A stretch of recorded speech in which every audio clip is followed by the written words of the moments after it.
Hello. I'm here. Definitely not running behind and barely just got in my chair at the right time. Not at all.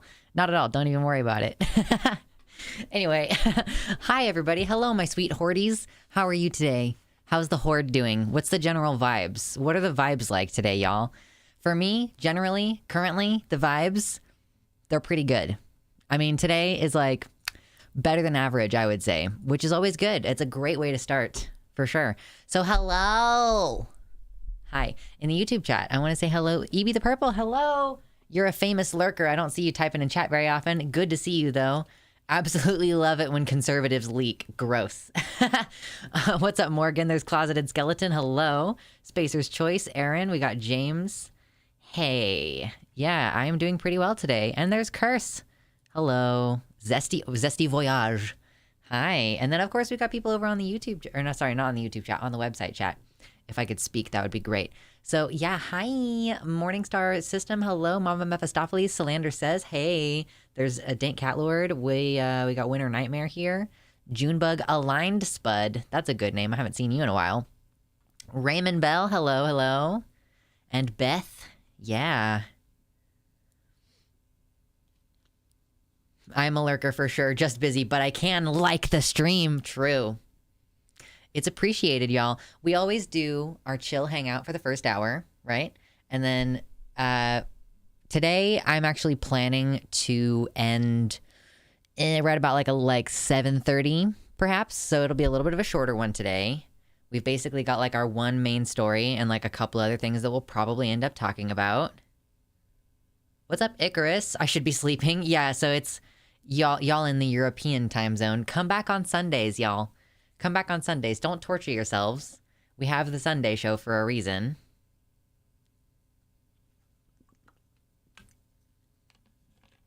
It keeps being a mental slap to the nose when I hear my dead name and I need to take a moment to remember that's not me. What's interesting is for a long time, I didn't really have much of... Like, I didn't really care that much. Like, I didn't really feel like it was a dead name. Because I had already changed my nicknames around a few times before I even came out as trans. So... yeah, I don't know. It took a while for me to start feeling like, oh yeah, no, that's upsetting to hear. And it's a little bit easier now, but that's, I think, because now I know people with that name. So it's a little bit easier. And it's been almost 11 years since I changed my name. I'm trying to think of what time is. Do you know what I mean? Like, what year was it? I mean, it was 2012. Yeah, so it'll be 11 years in a few 6 months or so. Getting gum surgery. Oh my gosh. Is that because they're like receded or something? That doesn't sound fun. I need to get my wisdom teeth I need to like start working on those bitches, but it's going to be a little while before I can afford it.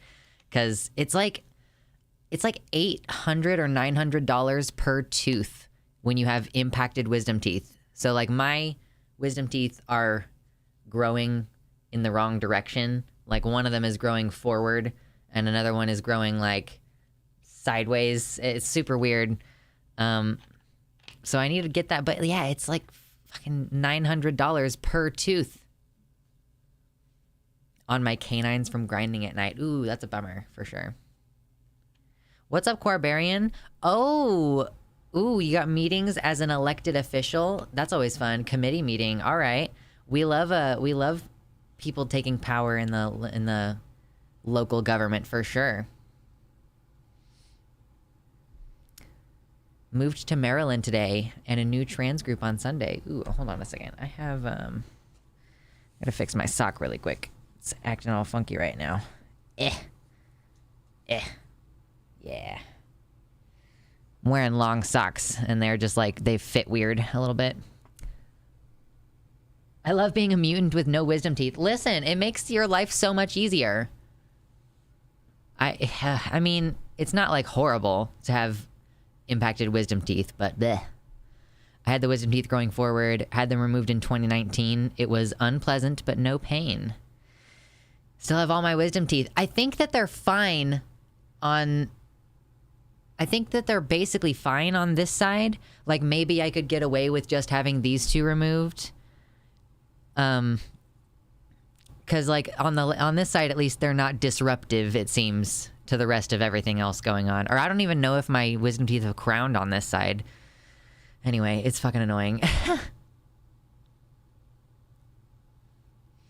Oh man, I had to get mine removed and one of the local anesthetics didn't work. Wow, yikes. How does one run for office anyway? I have no expertise, but I think if the Republican Party can get power, it should be pretty easy for anyone. I think that basically the type of thing that you should do is run for really low stakes, like jobs that people don't really care about at first, like school board meeting or something. Like, well, I don't know if you want to apply for school board meeting. For one of the first things you want to start doing is attending meetings of offices that you're interested in and like learning a little bit about what the, like, if I want to join this committee, like what does this committee even do in the community? Is this something that I'm interested in? Like, I don't know if you're on the like Parks and Rec committee, and so you end up like contributing to making decisions about how public funds are used to build like more places for kids to play outside or something. You know, you got to figure out what your thing is and then like learn when those offices are going to be open, like open for re-election and stuff, and just start like running. But like the thing is that here's why I can't be a politician, right? I'm really good at this. Excuse you. Smacking the microphone. Stop it. I'm really good at this, but I don't think I would be good at the schmoozing. Like, you have to network. You have to go to these places where these meetings are happening, and you have to be likable to a lot of people. And that's what politics is. It's like when you're talking about grassroots organizing, it's essentially just like you got to know a lot of people. You got to like do favors for people. You got to, get them to want you around, essentially. And I realized that a while ago, like years and years and years ago, I was thinking about the potential of being an influential person in society and like running for politics or whatever. And I realized that is the main job. Yeah, Spacer Choice says kissing hands and shaking babies. Precisely. So I realized that I don't think that is something I can do. And now we live in COVID land. So it's that's a hard no from me. That's going to be a hard no from me. Not interested. Oh man, I wonder if my eye's going to continue twitching. That's not concerning at all. It's been several days now. It's cool. I'll go to town halls and ask about the turtle flu. The turtle flu? Are you talking about when Mitch McConnell fell down some stairs or something? Have we had any updates about him? Have there been any updates? I'm probably not going to be good at that. If I so much as trip on a crack in the sidewalk, I'll launch into a speech about the failing infrastructure in the United States and the capitalist leeches. I mean, I think that you could definitely hit on the infrastructure thing without necessarily swerving directly immediately into the capitalist leeches thing, You just got to talk a lot about people, and like, I think it helped AOC to be like, I'm a worker, Jason, what's up in the YouTube chat? I'm not paying super close attention to YouTube chat right this second, but that's just because I'm inattentive. But hello, welcome. It's your first stream. Good to see you hanging out. For anybody who's in the YouTube chat who doesn't know, we have a website. It's luxander.net/live. That's where this chat is. This chat right here is not Twitch. I do not stream on Twitch. YouTube only, baby. It's probably not the best. I probably should cross-pollinate to Twitch at least a little tiny bit in case I get a strike on my channel or something, because I don't have an alternative platform at the moment, so that might be good. Getting involved in the behind-the-scenes stuff in the politics is a good idea, James. Yeah, that's why we have... So I guess I should do a better job of directing people toward this, because I'm one of the bigger trans streamers involved in the project, I think. But Progressive Victory 22 was the thing last year. That's what we did last year when we had a bunch of like streams trying to direct attention toward volunteer efforts where like, hey, you can help this campaign. They need more people to phone bank for them, or they need more people to do this thing locally. And so, yeah, is it like !victory in the chat that'll make the bot give the link to it? Because I mean, that's a Discord server that's still, they're still doing stuff and organizing. I'm bad at being in hierarchy, truly.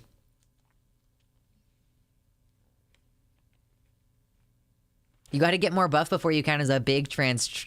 yeah, before I count as a big trans streamer. I mean, I'm working on it. I am. You know, I really care about my commitments is a thing that I'm learning about myself.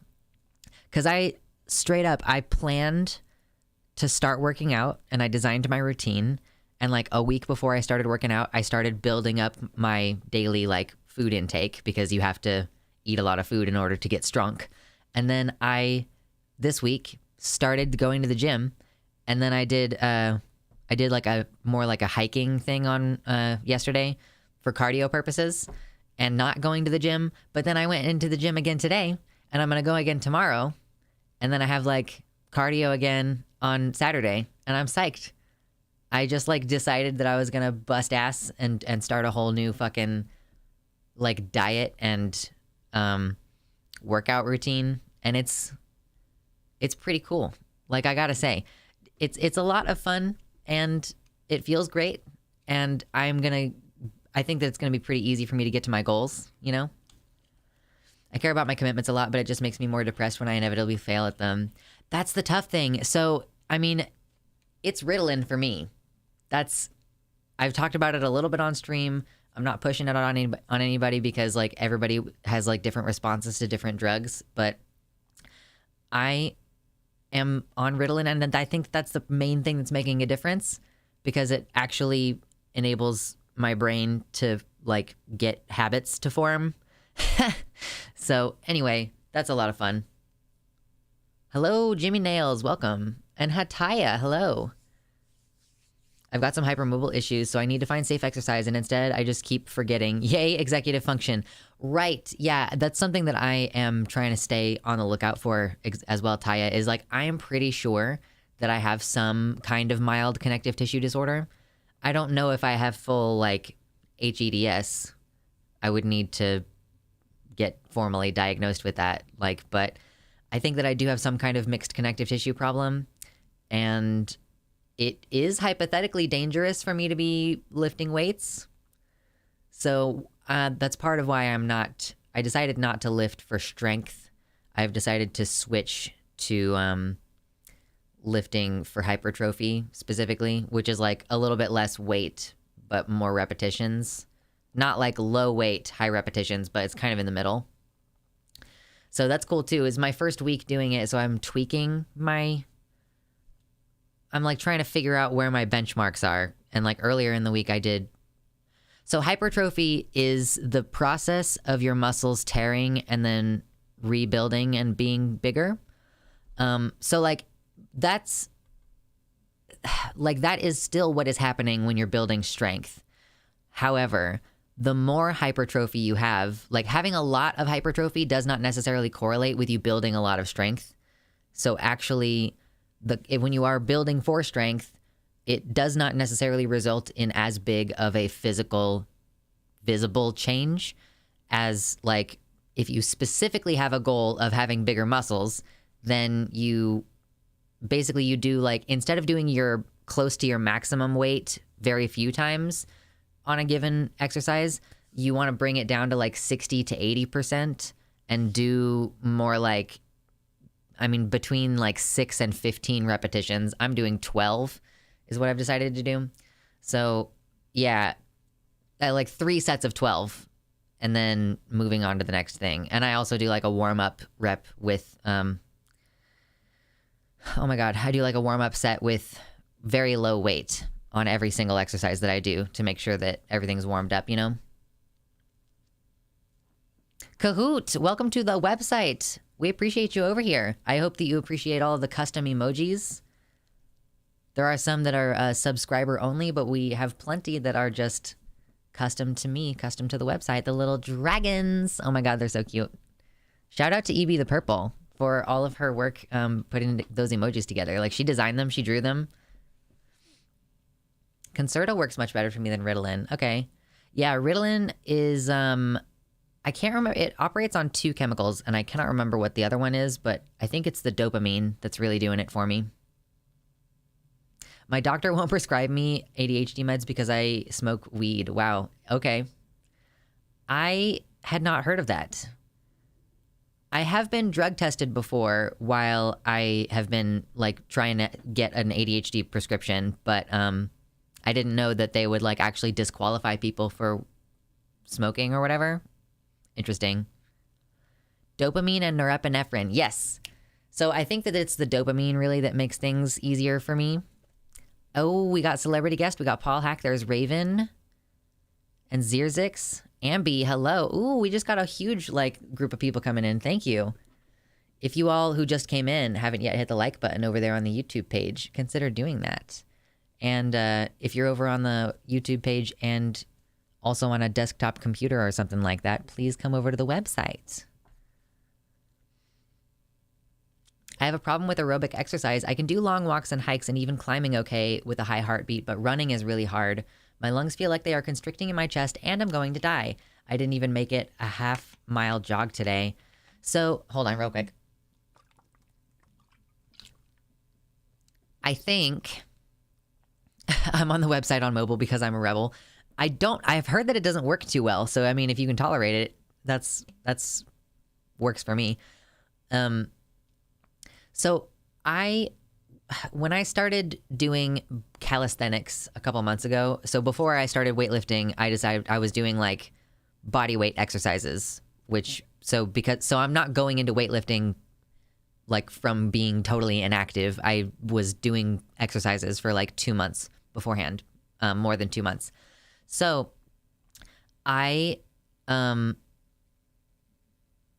like, you can't like jump into doing push-ups necessarily. I mean, you can, but you're not going to be able to do very many of them, you know? So you start with like wall push-ups, right? So kind of a similar thing with the cardio is I went on an 80-minute walk yesterday. Yeah.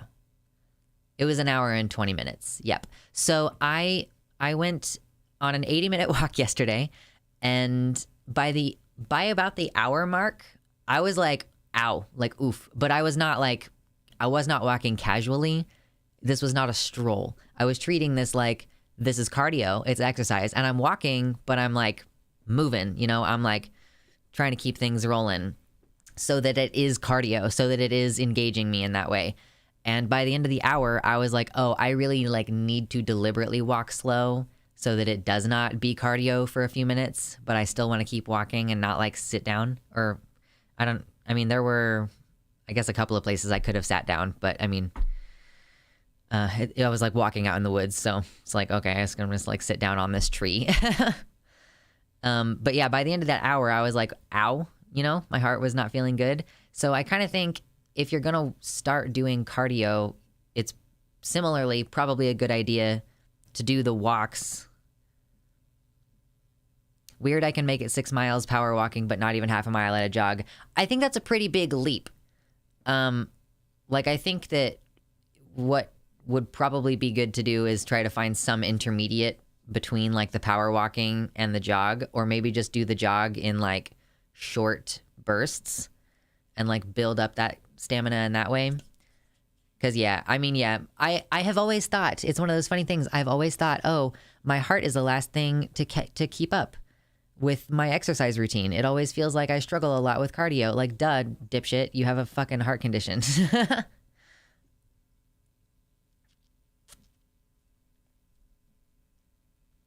Kahoot has also been having a gym hyperfixation. It's like, you know, I guess I will cop to the idea that it's a hyperfixation a little bit. What's up, Darkanuk? I will cop to maybe the fact that that is what is going on. But I think that it will... I mean, like, right now it's new. It's the very first week that I'm doing it. So, of course, it's the, like, thing that I'm thinking about and I want to talk about. I had a conflict between E and Delanton. Annoyingly, I knew that, and my endo did not point that out to me, i.e. I wanted him to actually point out a medicine issue. Oh, yeah, like, there was a contraindication between your medications and your doctor didn't catch it. That's pretty obnoxious. It's always good to double check.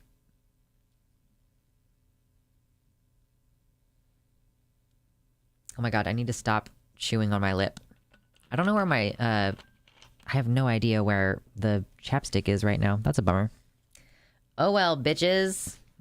Dude, that sucks. What the fuck is wrong with me?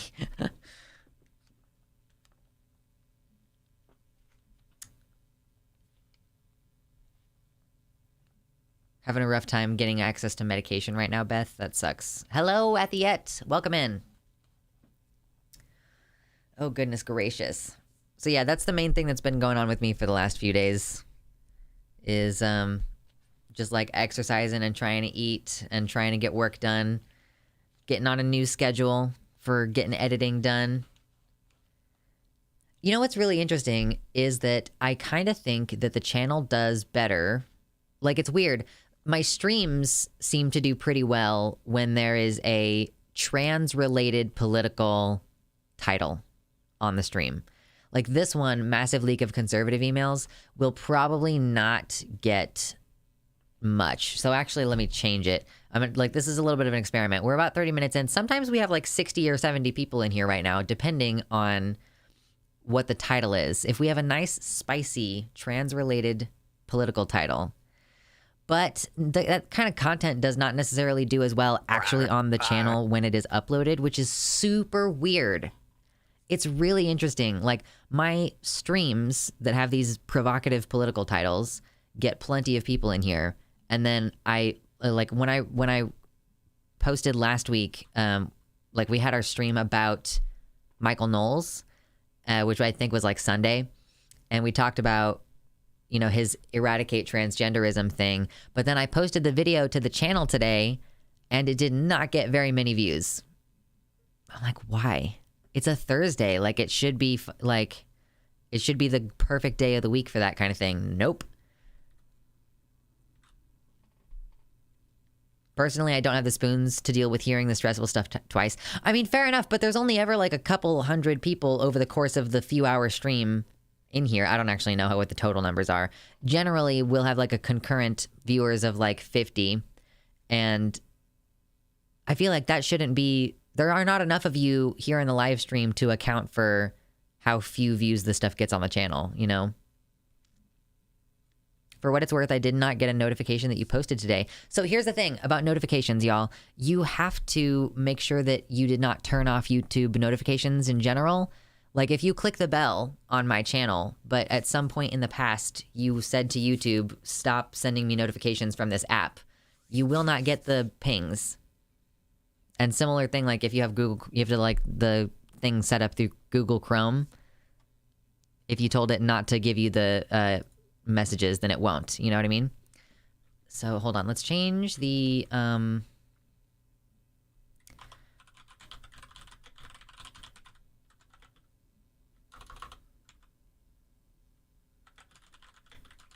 let's try to change the title. So initially, the title did not have like anything about trans people in it, and now it's transphobic politicians' emails leaked.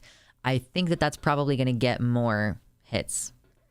I'm just trying to figure this out, you know, and like trying to figure out what content is going to be good for the channel. Did I? Oh, okay, yeah, there was. Okay, I see that there was a tier 2 sub from Athiette. I'm so sorry that I did not notice that a second ago. And I see your color of your name has changed. Thank you. I appreciate you. I had the, I guess the sound was a little bit low. This story is hectic. Reading the summaries people were posting on Twitter last night. I figure when we actually get to the story, we will talk about the Mother Jones article first.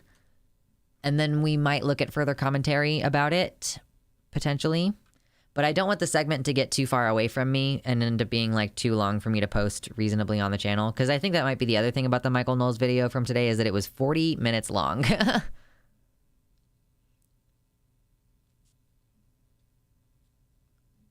And I need to change this. Number go up. Burr. There we go. Perfect. I just finished watching Andor today, and not gonna lie, it felt very incomplete. I wonder if they're banking on a second season. Went on a road trip to file for a new passport the other day. Wait times in Arizona are 1 to 2 months long to get an appointment. Would recommend getting appointments early if y'all are interested in getting yours. Yeah, I feel like I probably should have enough money at the end of this month to, like, I've just been, like, doing a pretty good job not spending a bunch of money like an idiot. So, and hypothetically, people are going to start getting their tax returns soon. So maybe that will be a benefit.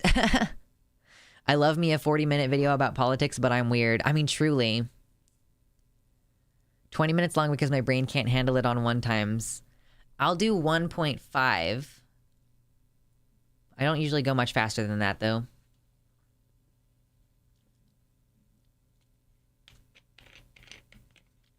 To present an idea about differences in views, it might be due to it being harder to digest as a long video. Meanwhile, if it's on stream, you're coming in with the expectation that it's going to be long. I have to designate a time so my brain can prepare to watch a long video, but a stream is rather spontaneous. Okay, that's interesting. I suspect that a lot of it is because people want the politics tonight. They're not sticking around. We'll like have a few people come in and then they just all back down. Oh, if you got exams, yeah, no worries, absolutely. I got the app notification for the stream. I think my algorithm weighs your streams more highly than your videos. Yeah, you can turn on the custom tailored to you algorithm settings, or you can turn it to just give me all notifications for this channel.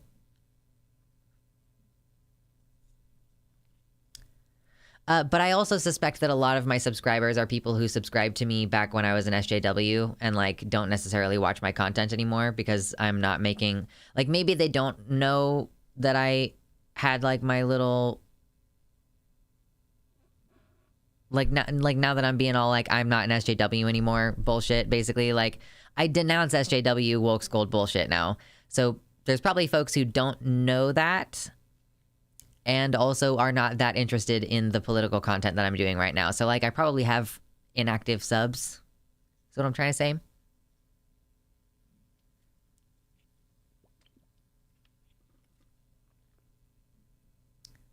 I also think this kind of political stuff is nice to interact about instead of just watching it back.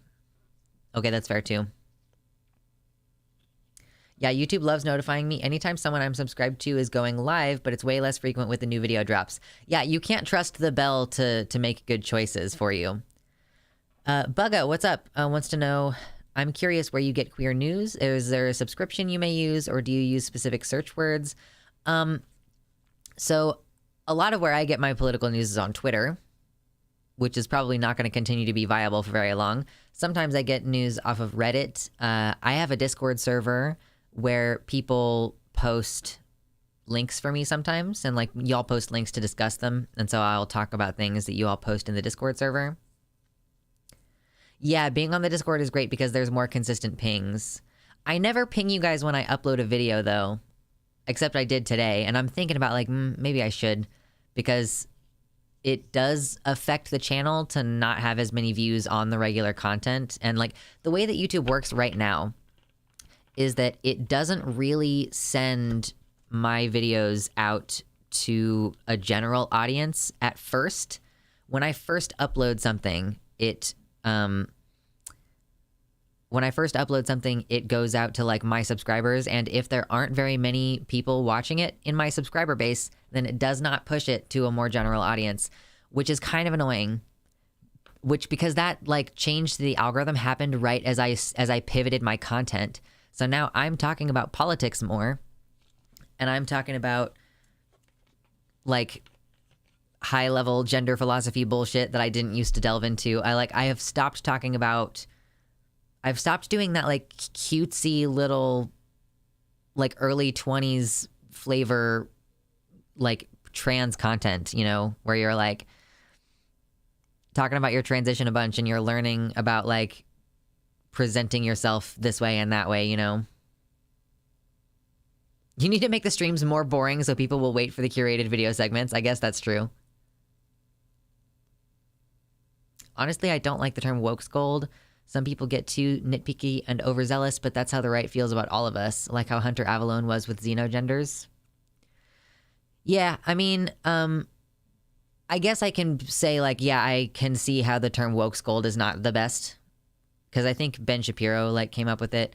But like, and Morgan says SJW isn't an actual thing though. I mean, I kind of beg to differ because I used to be one. Like, I was that type of politically active trans queer person when the term SJW became a thing, like when it was popularized.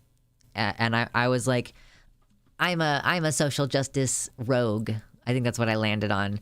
It depends. Sometimes I'm a druid, but not in a social justice way. The social justice way, I'm a social justice rogue. So I used to be that.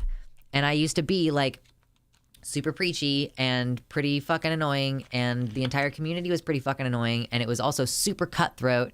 And you could just very easily lose your entire social network very quickly, like, or access to entire aspects of your social network. Like, I got kicked out of a polyamory group once because I was like on my own Facebook page because I happened to be friends with one of the people who ran the polyamory group.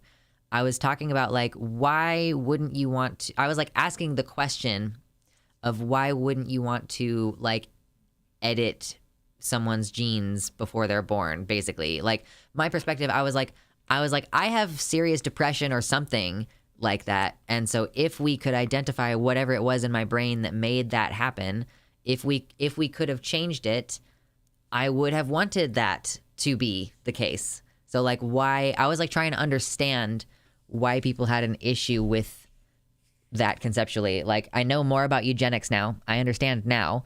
But at the time I was just like, I'm in my early 20s and trying to understand why, because I viewed myself as like, I am disabled and I should be able to talk about that. But I got like kicked out of a completely unrelated group because this person just decided that like they didn't like that I was asking that question, you know?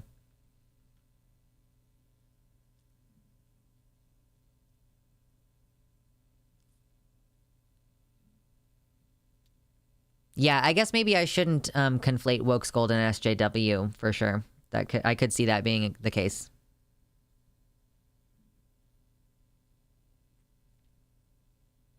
Not gonna lie, I'm such a rogue type character. I still go by social justice rogue. Doesn't have to be taken over by bleh.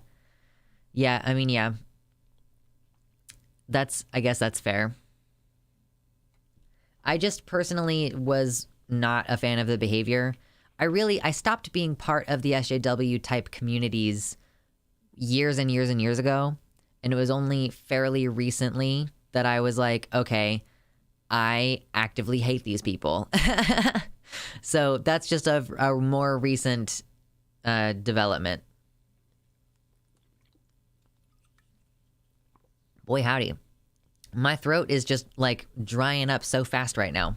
Not ideal. I don't understand their issue either.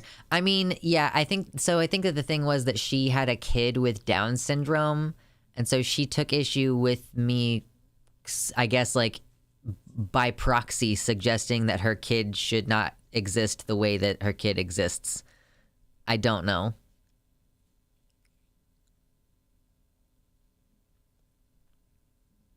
Right. Thank you. Yeah, Mama Mephistopheles says eugenics ruins so many things. DNA editing could do a lot of good, but also a lot of harm. It's also why I don't want to find the gay/trans gene or whatever, because while knowledge is cool and helpful, this for sure would be used to eliminate us. I mean, yeah, I don't personally think that something like being trans or gay could possibly be one single gene. But I mean, yeah, regardless.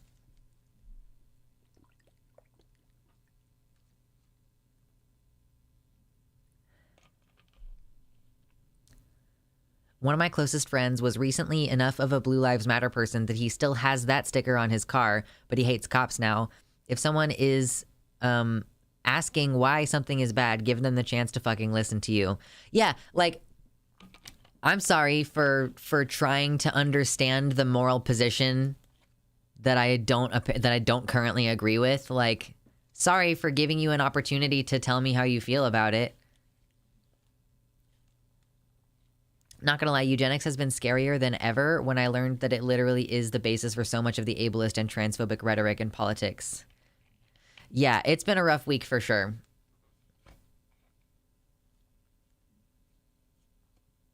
The problem is it has morphed into anyone who believes in social justice in any way, shape, or form. No. Violet, to be clear, the original purpose of the term SJW was to talk about anyone who believed in social justice, and like not even like anybody who was vocally about it.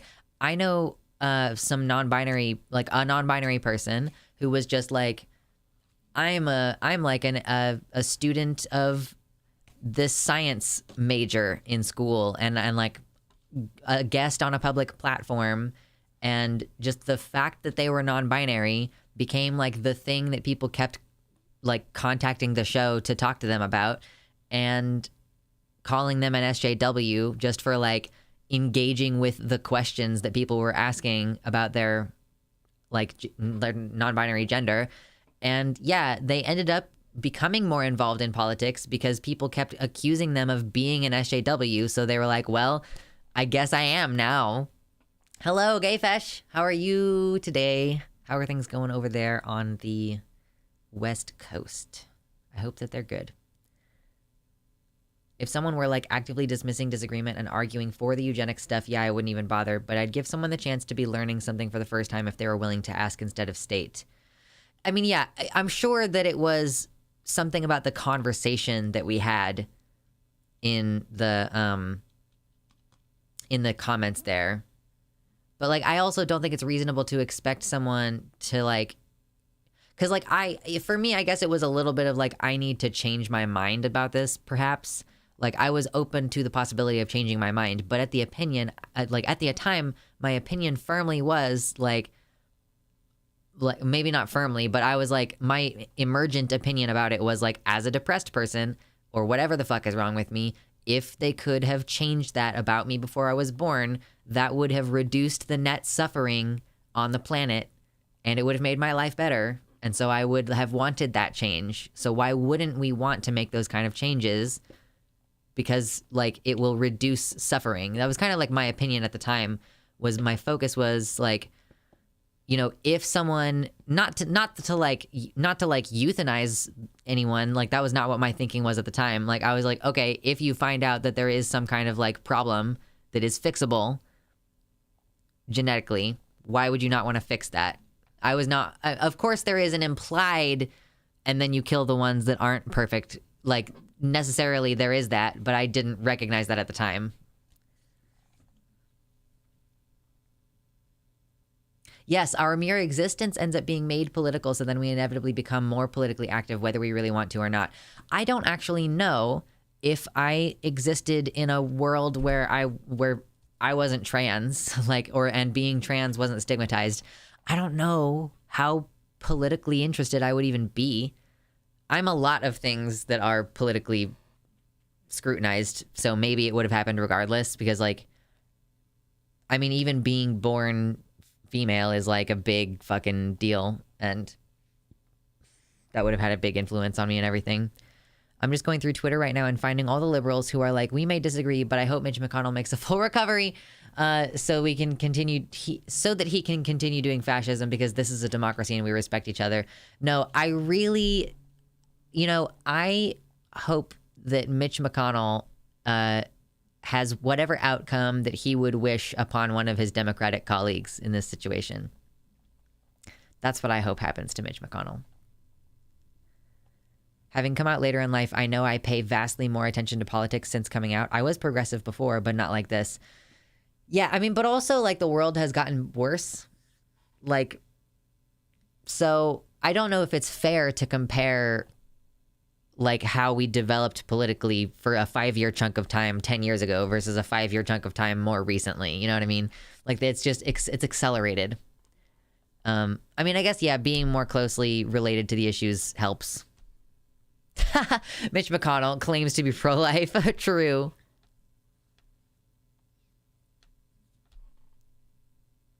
Yeah. So also, yeah, Athiat said earlier, I feel like this Facebook discussion you're talking about is very similar to the one we had about a certain word not long ago where you did change your mind. Like, clearly having the discussion can be persuasive for you.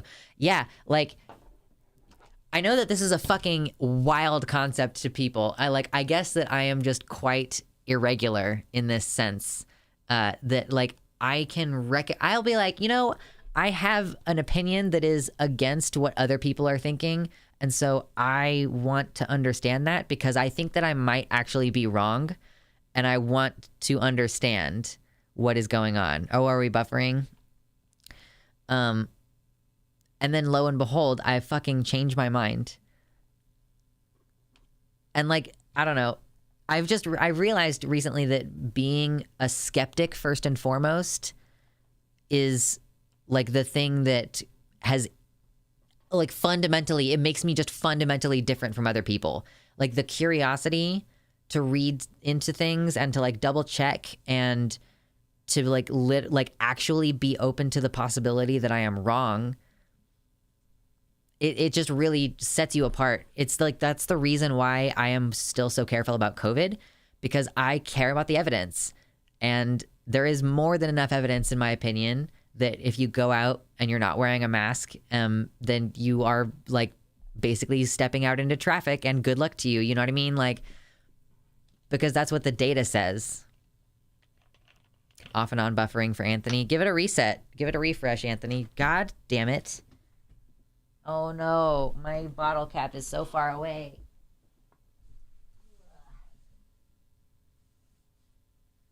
Okay, I threw my bottle cap on the floor, but I got it now. I think the issue here is that there are a ton of people who say they are skeptics who aren't actually like that. Lots of people use the word to just mean contrarian, and there are no, and they aren't any more persuadable by evidence than anyone else. I don't like go out there up front and say, I am a skeptic. I may have at one point in time, but it just is what I am. Like, I think if you are an actual skeptic, you don't really need to say it all the time. You just kind of go like, yeah, I'm gonna like listen to the evidence and update my opinion.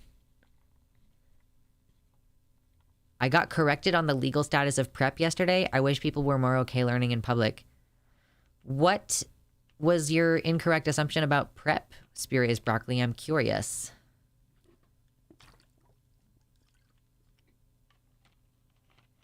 Sometimes I'll be trying to onboard what someone else is saying and change my mind, but that means bringing up objections, which makes people think that I'm arguing, and then they turn hostile. Oh my God. Yeah, this is like, I think that's one of the, I don't actually know if this is the case, but it feels like an autistic, allistic moment, or like an ADHD, like it's like a neurodivergent versus neurotypical moment, where you're like, I am just trying to understand. And like, maybe you, I guess like it's because of how we state stuff, because I ran into this recently where I was trying to have a discussion with someone about like we were having a misunderstanding essentially. What?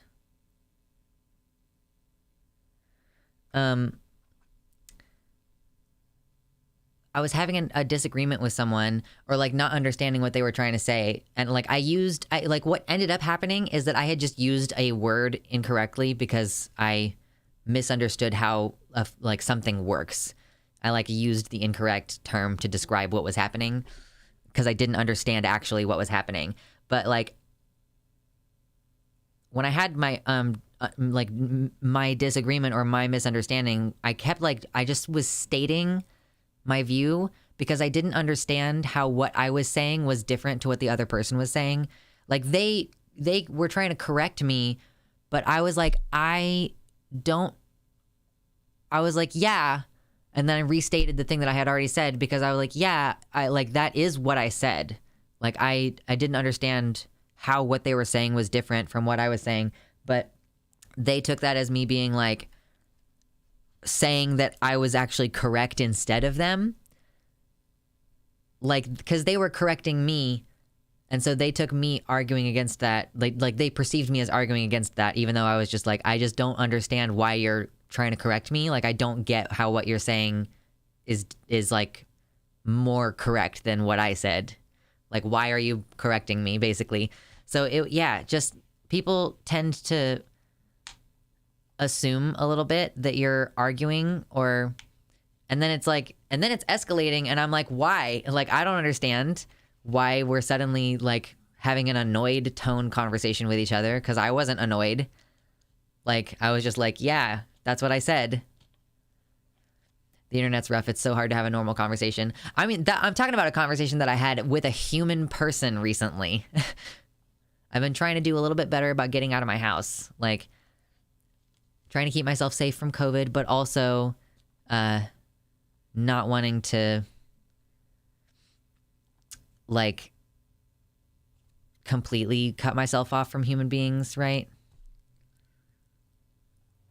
They projected ulterior motives onto you that you didn't even have or probably never even considered. See, that's the thing. That's the thing about being autistic, is that I don't consider the possible ulterior motives that people will read into what I say, because I don't read ulterior motives into what other people say.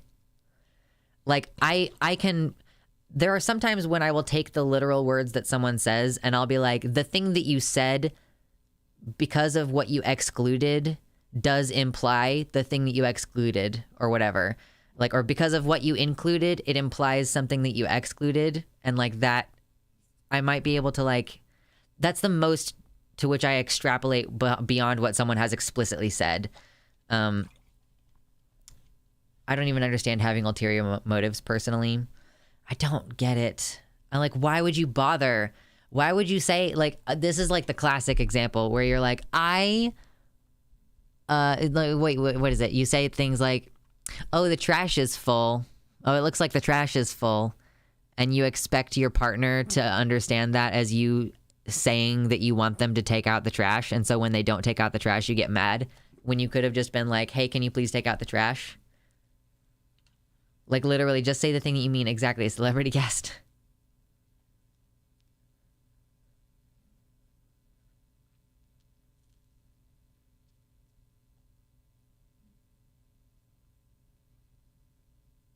Oh my god, there are so many white names in chat today.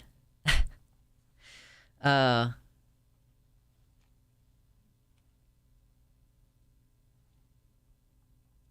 so glad that there are so many people in this group who agree with me. We are all on each other's like neurodivergent pattern. Yes. Donate. If you have a spare $1 or $5, it's my birthday month. It's my birthday.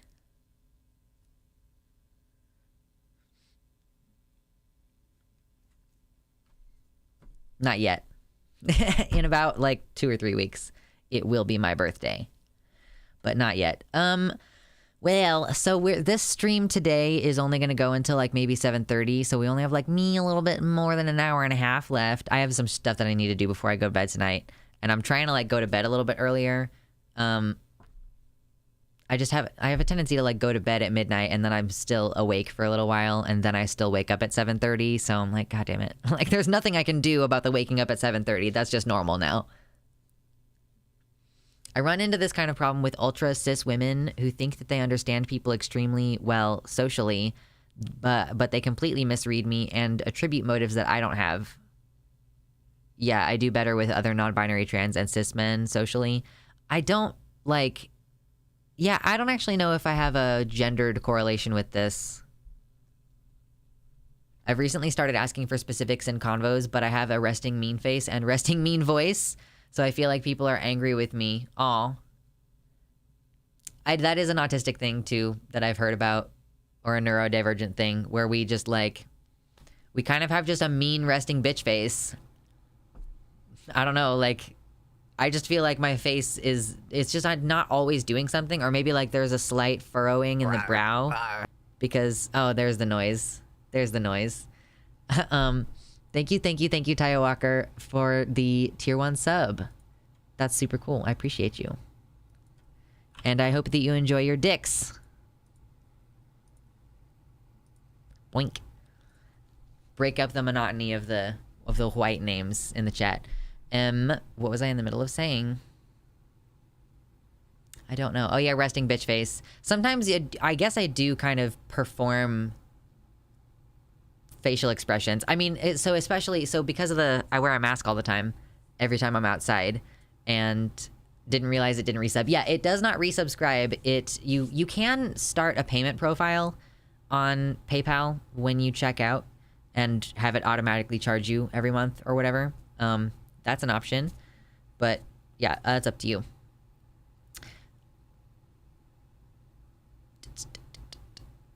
But so when I'm wearing a mask, when I make eye contact with someone, you know that thing that you usually do when you make eye contact with a random person and you give a little like, just a little like smile, you know? You're like, what's up? We made eye contact and I don't want you to think that I'm like a serial murderer.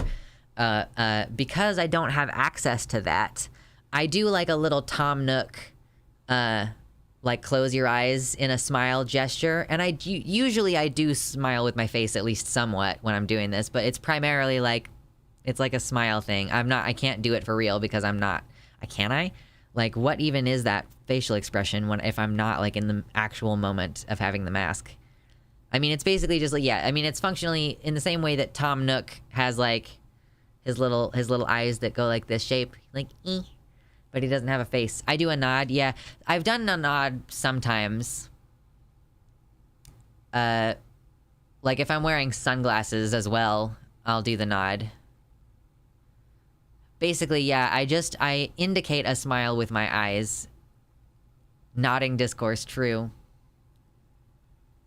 It's funny to see Vosh autistically fail to understand the nod. Wait, what does Vosh not understand about the nod?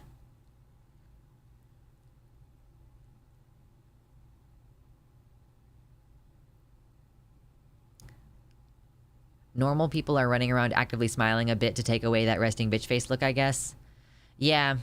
I do, when people are looking at me, I try to. I don't know about the Vosh nod. Oh no, is it deep lore? He's like, what, you nod to say hello? No, I say hello.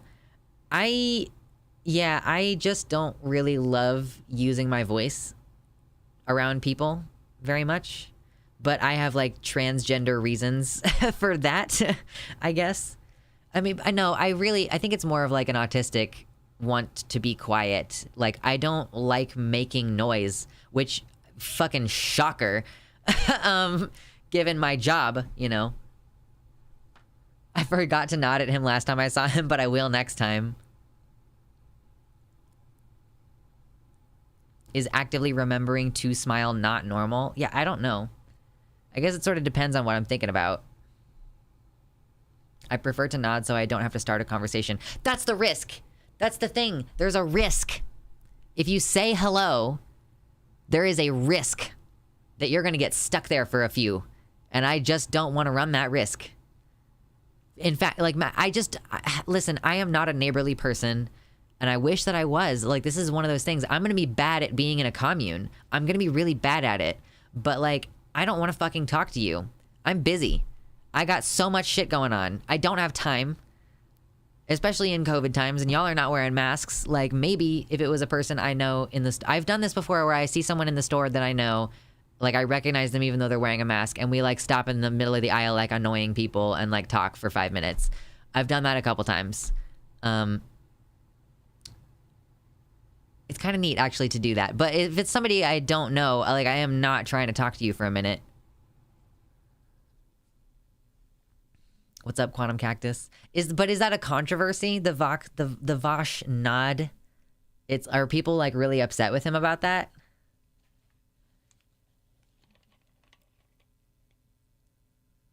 Nodding down is like, hello, stranger, I acknowledge you are here. Nodding up is like, oh, hey, person I know, I'm just acknowledging you. But to wave and say hi indicates you want a conversation. Right. There is, like, a different social flavor to that, for sure.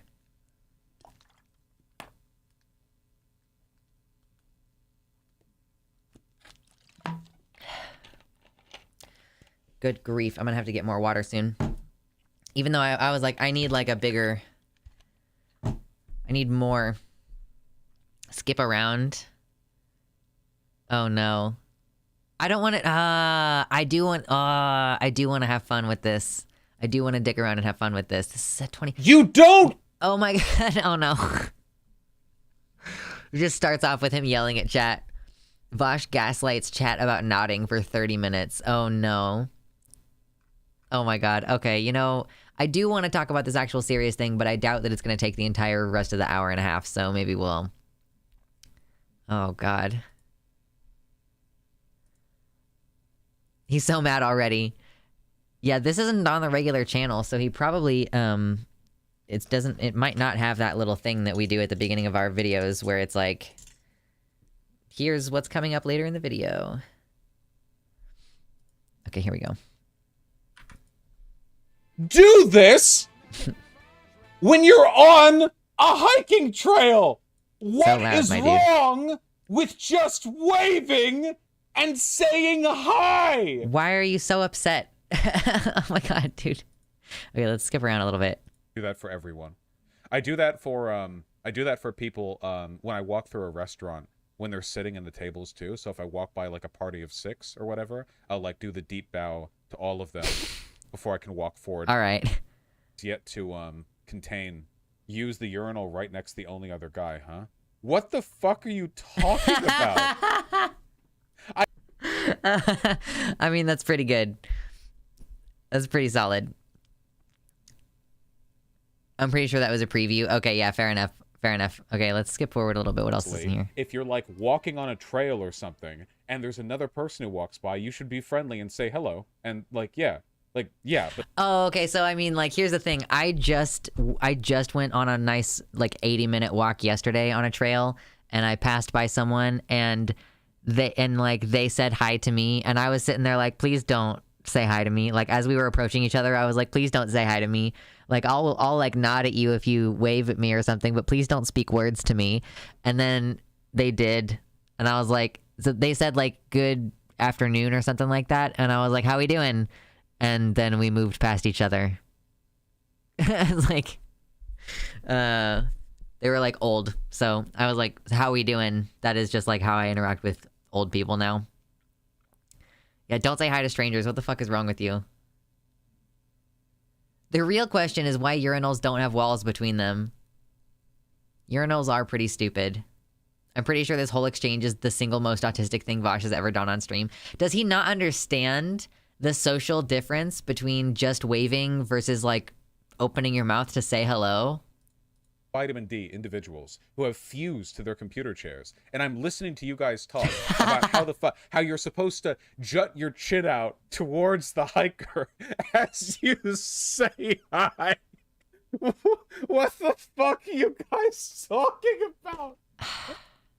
We had 7,000 people set up for the canvassing. We're not doing it, okay? Because you motherfuckers are going to creep out all the people you canvass to. Hello. Do you have a second to talk about the candidate? Wait, Vosh, you don't understand. Okay. That's a little too much. You clearly don't understand. And instantly the fucking the VGG PTSD flashes through me. Vosh, that's creepy. Yeah, obviously you would never say howdy in public. You say howdy to chat. I mean, okay, Vosh lives in the Pacific Northwest, so, like, I would say howdy because I live in Kansas, and that's okay for me to do. But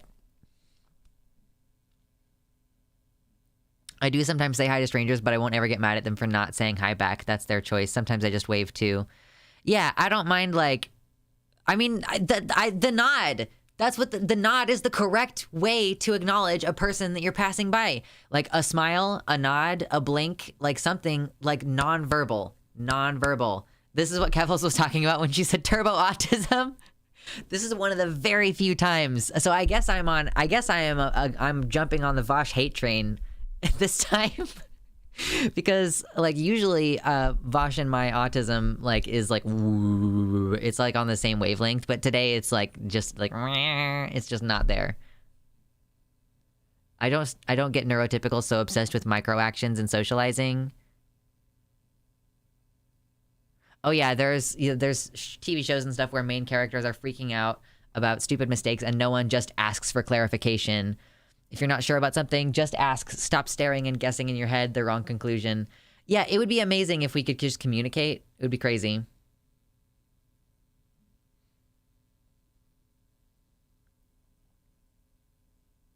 I don't understand the difference myself. I usually do gestures and usually get words, so this doesn't sound true. Oh, that's interesting. You'll do a physical gesture and the other person will, like, say hello, and then that's like you're on the level, and then you move on with your life. Before I transitioned, I felt creepy saying hi to people. Now that people see me as a female, it seems to disarm and relax people, and I much prefer it. I like those little social interactions. Makes me feel like a part of the world. Yeah, I'm really trying to figure out if I'm just if I'm just like a curmudgeon at this point. Like, if I have just become a sour person. Oh, geez. What is this?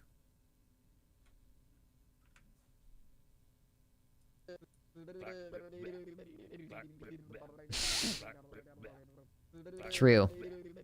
That's absolutely true. Oh my god. Wait, what else? What else is in here? The overwhelmingly Oh my white. god. A subtle lowering of the head you give to another black person in an overwhelmingly white space. Oh no, yeah, no, listen. Anthropology back before like the 1960s, you could do or say anything that you wanted. And they would believe you. No lies. Clear your racism is showing. The nod, the subtle lowering of the head you give to another black person, overwhelmingly white place. Wait, this isn't meeting somebody on a hiking trail. No, for me, the like little head nod thing is something that you do to like quietly get somebody's attention or to indicate something like surreptitious, which is what's happening here. That's not Surreptitious. Wow, Vosh cannot talk. Subterritious.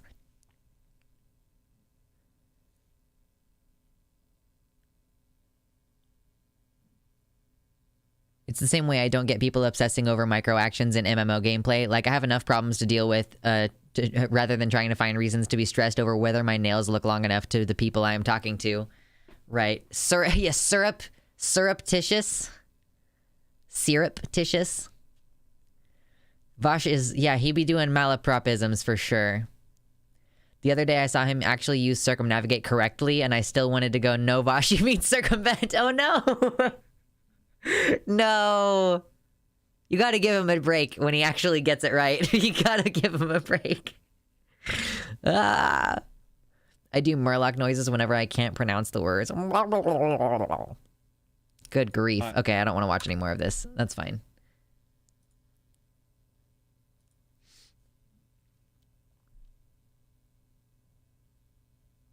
Murloc noises is the only good response. It's true. My favorite is his Sam Cedar, Sam Harris mess up. Oh no. Was he trying to talk about Sam Cedar but kept saying Sam Harris? That's embarrassing. Oh my gosh. He needs to ameliorate his superfluous pronunciations like surreptitious. It conveys the I can't speak for shit even to people who don't recognize the game. Here's just a fun little WoW memory before we get into, before we, I guess, go ahead and segue into our main issue tonight, is back in the day when you actually had to level up different weapons in order to be proficient in them in WoW, and you still had the option for unarmed combat, the max level was 400. And it was just like leveling anything else. You would start to get fewer and fewer level ups, like versus like how many punches you were doing or whatever, like versus how many stabs you were doing. So in order to level my unarmed combat for an achievement, I didn't really need to do it. It was just for fun. I went to wetlands in Eastern Kingdom and just punched Murlocs to death. I was on like a higher level druid that like the Murlocs could just like hit me and it was fine. And I was just like, psh, psh, psh, and then they would die like after 5 or 6 hits. And that's how I leveled that. I miss Wrath Classic. Like I'm gonna start playing Wrath Classic for sure. Retail WoW has lost it. It's really lost the thread for sure. There's literally a class for that now? Wait, what's the class for that? Are you talking about monks? Monks the punching class? I was there when they made those. Oh my god, I'm trying to fall out of my chair. I might want to get water before we get into our main segment here.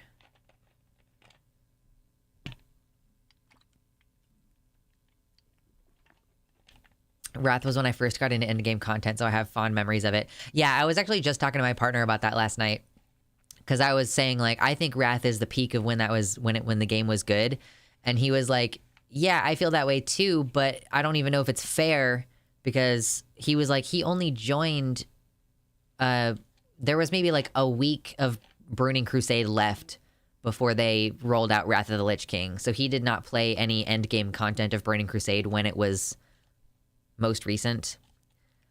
So, yeah, it's kind of like how your first doctor, like, is your doctor. Although I don't know anymore. Like, I don't think that Tennant is my doctor. I think that I like Smith better now that I'm older. But anyway. Still same thing. Maybe I like Wrath best because that's when I played. And then, like, Cataclysm fucked everything up, and then Pandaria was pretty shit, and then we quit, so... I played Vanilla WoW for most of its run, and then quit and didn't play BC until, like, a few months before Wrath came out. Yeah. I really enjoyed playing BC content during Wrath, though. Like, it was fun. Like, I really enjoyed Nagrand. Man!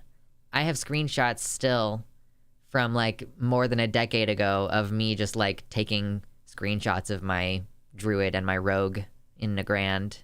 And, oh shit, Crystal Song Forest, maybe is what it's called. Oh, I'm getting old. I thought you meant a literal doctor. No, like the doctor.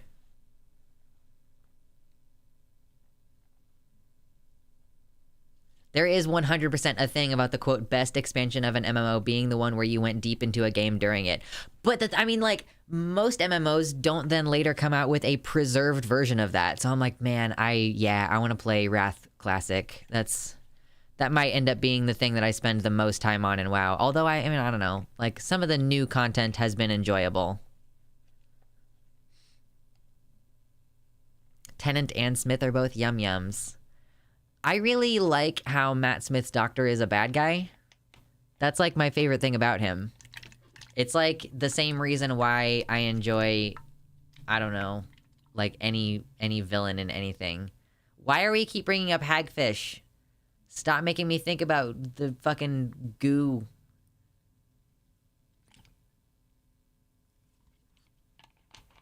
Legion is fun, though. I would play Legion Classic. Yeah, I missed out on Legion. No, hagfish is not the same as a blobfish. It is not the same thing. The cumfish. Like, no, I don't want to think about cumfish, okay? The goop tube. What? Oh my god, I keep forgetting what the word is. A canister? A cylinder? What is the word? From that Reddit post. I cannot. Blobfish doesn't even look like that normally. That's explosive decompression. I know, it looks like a normal fish. Smith is my least favorite new doctor. Oh no. It's a cylinder. Okay, yeah. Anyway. If you have not hit like on the stream yet, please consider doing that. Real quick. It's super fast. It helps the channel. It'll bring in more people, okay? And I'm gonna refill this a little bit. I'm gonna put a little bit more water in here. And then I am going to come back and we will probably set up and start talking about our actual first, like, main topic for tonight. I missed the whole cylinder thing. Yeah, it's something, it's like, I learned of the glory of it way after the fact, you know? Okay, so I'll be right back. Ooh, there's 69 likes, nice. Oh, now there's 71. That's cool, though. Don't take them away, please.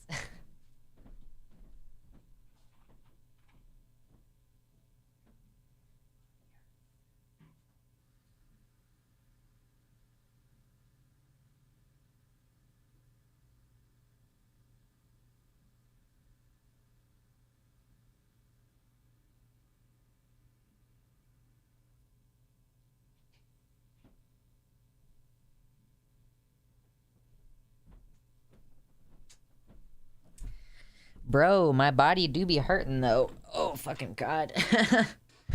Like, you can tell that I did leg day 2 days ago, because I'm like, having to help myself down into a chair. And we got a link to the cylinder thing. Yeah, I don't think I have it anymore. Somebody would have to come up with that.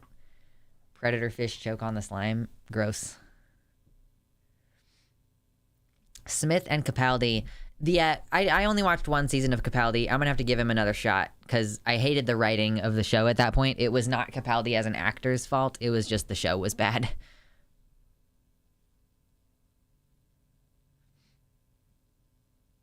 Our brains are basically a fish. True, Andes.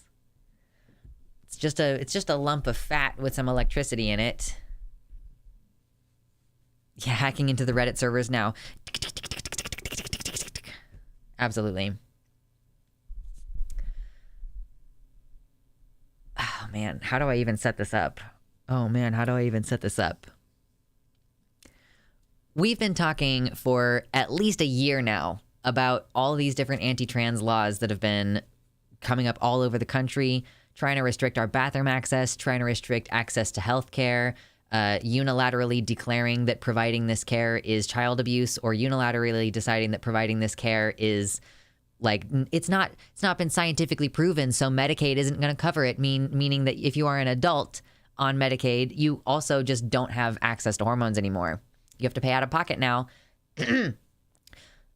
So as we've been covering all these things, you know, we've kind of tried to discuss so there's ideological inconsistencies for sure. There are a lot of ideological inconsistencies. We keep seeing that these people who are very against trans people, and they speak very profoundly against drag and things, like they've done drag before, it turns out, and things like this. And I have wondered at various points, and we've talked about this fairly recently,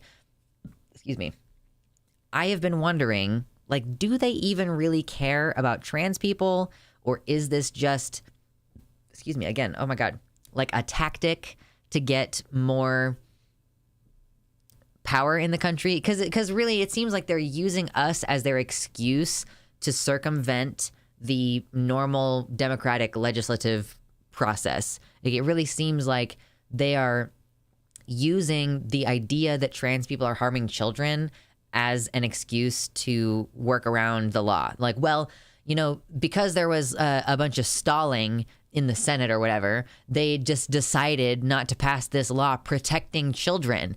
And so we've decided that the existing law as it's written, applying to child abuse, like, we've just decided that transing your kid, transing your kid, is child abuse. So we're going to start investigating those families. Like, they're using us as the excuse.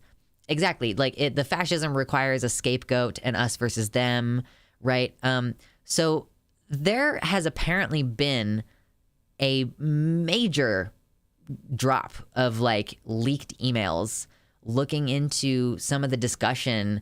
I mean, not some, like 2,000 emails worth of discussion and evidence about like the religious right having like their conversations in private about their strategy and their goals with regards to like passing all these transgender healthcare bans. Culture war so that they can start a real war when it's popular enough to, like, geez, we'll see. I guess I want to clarify before we get too far. Yes, Maya from Maya Crime U, she did it did publish the emails in more detail, but it is not the one who like uncovered them. So we might look at some of the emails in more detail because Maya has provided them on its website, but I am going to primarily be looking at this Mother Jones article and drinking some water before I get too much further into this. Hail Hydrate, hit the like button, please. Also, it's my birthday month, so... Oh, there's Amazon wishlist. If you don't, like, want to just send me money because I don't know why, there's also, like, Amazon wishlists. If you would like to look at those, just... I mean, it's nothing, like, that I desperately need, but, you know.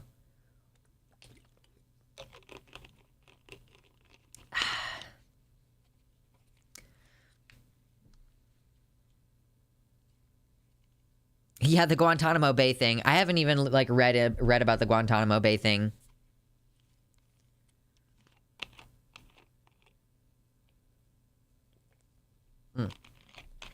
Okay, there we go. Now we're ready. So there's this Mother Jones article, and it's like inside the secret working group that helped push anti-trans laws across the country. Leaked emails give a glimpse of the religious right networks behind transgender healthcare bans. And so this article dropped yesterday. And then, yes, Maya did post on her website a link to more details of the, like, basically the complete source for the email threads, because before, wow, is this cat on the screen chasing my mouse? Is that what's happening? Oh, wow, that's pretty cute. And very distracting. So let's go back over here. Because Maya decided that it wasn't fair that the leak was only available to certain journalists, so it decided to make them public over there. And yes, Michael Knowles did drag. Yeah, that is the one recent thing that came up earlier. So, okay. On a Saturday afternoon in August 2019, South Dakota Republican State Rep Fred Deutsch sent an email to 18 anti-trans activists, doctors, and lawyers with the text of a bill that he planned to introduce, which would make it a felony for doctors to give trans children under 16 gender-affirming medical care. He said, "I have no doubt this will be an uphill battle when we get to session. As always, please do not share this with the media. The longer we can fly under the radar, the better." The longer we can fly under the radar, the better. Let's make this a little bit bigger so that you can see it. The message was one in a trove of emails obtained by Mother Jones between Deutsch and representatives of a network of activists and organizations at the forefront of the anti-trans movement. They showed the degree to which these activists shaped Deutsch's repressive legislation, a version of which was signed into law in February, and the tactics, alliances, and goals of a movement that has sought to foist their agenda on a national scale. Did you pronounce like lawyers like liars on purpose? No, it's not like liars. It's like liars. Liar. Like, I like, it's a Southern thing. Lawyer. Anyway, that's like my grandma coming out moment. Like, does it sound like liar? Like liar. I don't know. I'm stroking out a little bit. Yeah, Soy Boy, welcome in. You're just in time for news. So in messages back and forth, some members of the group pushed Deutsch to make the bill even more restrictive. Bernadette Broyles, for example, the president and general counsel of a Georgia-based law firm, referred to the Child and Parental Rights Campaign. Referred to as the Child and Parental Rights Campaign, like that's the name of the thing. Urged him to raise the threshold to 18, of course. Broyles, who is also affiliated with the conservative Christian legal powerhouse Alliance Defending Freedom, warned that other religious right groups might not support the bill, quote, if, quote, you start by giving away 16 and 17-year-olds right from the outset. Oh, okay, interesting. That's how they discuss the political aspect of this. At the time, there was little precedent for these bills. Deutsch's legislation, called the Vulnerable Child Protection Act, was killed in the Senate after doctors showed up at the North Dakota State House to argue that they should not be sent to prison for following the medical consensus. Margaret Clark, general counsel for the Alabama branch of the Phyllis Schlafly-founded Eagle Forum, said, "Please do not say that the South Dakota effort failed. You successfully inspired, encouraged, and counseled numerous VCAP efforts around the country." I don't know what VCAP is. "You established the ideal witness list that we are all still following in our individual states. And most importantly, you connected us all to each other. This is still just the beginning." So they know, they're like knowingly doing that. Okay, I feel a little bit less insane now, because we have been seeing like the same 5 detransitioners flown around the country to keep giving their testimony over and over and over again. And it just makes me feel a little bit less insane to know that they were, okay, this guy, Fred Deutsch, from where? Where was he from? South Dakota. Okay, yeah. So this whole thing, like, I guess Fred Deutsch was one of the first people who really kicked this off in South Dakota. And then, yeah, like, please don't say that the South Dakota effort was a failure, because you have kicked this off over the rest of the country. We're still using your fucking list of witnesses again, like, so people who don't live in any of the states where these things are happening, like, okay, so did you get this medical care in the state of Indiana? Like, why the fuck are you here talking about this? Like, why are you here testifying? And then, yeah, this is just the beginning, of course. Yeah, and so Deutsch's bill has proved influential to the recent surge of anti-LGBTQ lawmaking. This legislative session, at least 18 states have considered bills containing language closely resembling the text of the original Vulnerable Child Protection Act. Leaked emails reveal how Deutsch's proposal helped proponents of the national movement to restrict gender-affirming care establish a playbook for their now common attacks. And then we have a comment from Aaron Reed. The emails demonstrate close collaboration between groups working behind the scenes to push bills banning trans healthcare, including the Alliance Defending Freedom, which has defended state-sanctioned sterilization of trans people in Europe, and the ACP EDS, I don't know what that is, which has opposed adoption by gay couples and supported conversion therapy for LGBTQ youth. Unsurprising. Like, they're just some of the worst people. Let's see.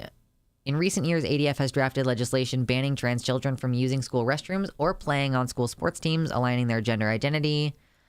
Both groups are also very anti-abortion. More than half of trans and non-binary kids have considered suicide. 93% say they worry about state laws denying trans people access to gender-affirming medical care. This treatment approach represents a broad medical agreement that such care can be crucial for supporting trans kids' well-being. Yeah, it's been well substantiated. I don't need to go into the details with you in this Mother Jones article. It's been very well substantiated by this point that allowing kids to have access to blockers and hormones when it's developmentally appropriate is good for them if they are trans. There you go. Like, it's pretty straightforward. The organizations exchanging emails with Deutsch and his other collaborators aren't shy about their agenda. Several of them are listed as partners in a campaign dubbed the, quote, Promise to America's Children, which is co-led by the ADF, the Heritage Foundation, and the Christian nationalist lobbying group Family Policy Alliance. Oh my God, I had no idea that there was such a thing in this country called the Family Policy Alliance, but it very clearly is the worst thing, just based on its name, the worst. Oh yeah, so I missed it. They said earlier that the ACP EDS is the ACPEDS. Oh, that's not right. Okay, it's the American College of Pediatrics, which is an alliance of fringe right-wing doctors. Good to know. So this, Promise to America's Children, which is co-led by these groups, they push anti-queer legislation claiming that the government and media are imposing, quote, explicit sexual content on children, which they're referring to sexual orientation, gender identity, and abortion. The president of the American Principles Project, which is a member of the coalition, recently told the New York Times that his group's goal is to eliminate all transition care, starting with children, because, quote, that's where the consensus is. Yeah, we read that recently. He was basically like, we want to eliminate all trans care. We're just starting with trans kids because we think it's easier to convince people. This is exactly what I've told you this before. This is how they do it with abortion. They say like, well, yeah, so, the law says that abortion is, cannot be legislated to an unreasonable degree. So, but surely anyone would say that having an abortion, a week before the baby is supposed to be born would be unethical. Surely we can all agree. And they get their little fucking toes in the door. They get their little fucking toes wedged in there. And then they just keep pushing. They just keep rolling it even further back, even more. Then it turns into like, well, there's twitching material that will someday coalesce into what we understand to be a heart in a few months. But right now it's just twitching, like, because there are like errant electrical signals, like there isn't even blood in the fetus's body to be pumping yet. But we're going to say that it's illegal to kill that because any reasonable person could understand that a heartbeat means that it's a living baby. And then they do this thing here with the trans stuff. They're like, well, surely any reasonable person could understand that, a 10-year-old boy can't consent to having his penis chopped off. And like, fucking, I'm going to lose it. All right. I got to calm down. I'm going to lose it. Okay. Lawmakers often seek advice. Okay. So the ADF senior vice president of communications says in a statement, lawmakers often seek advice from experts in law, policy, and medicine and other fields as they craft legislation. That's a normal part of a healthy democracy. I mean, not if you're not if I mean, you're literally consulting only the quote unquote experts who are willing to corroborate your terrible, shitty opinion, then it's not like crafting. That's not a healthy democracy.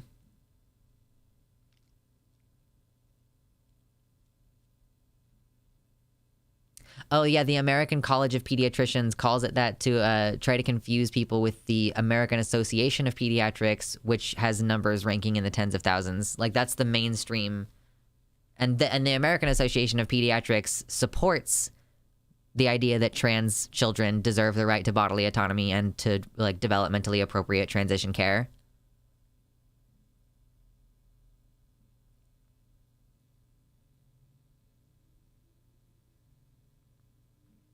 Yeah, anyway, okay.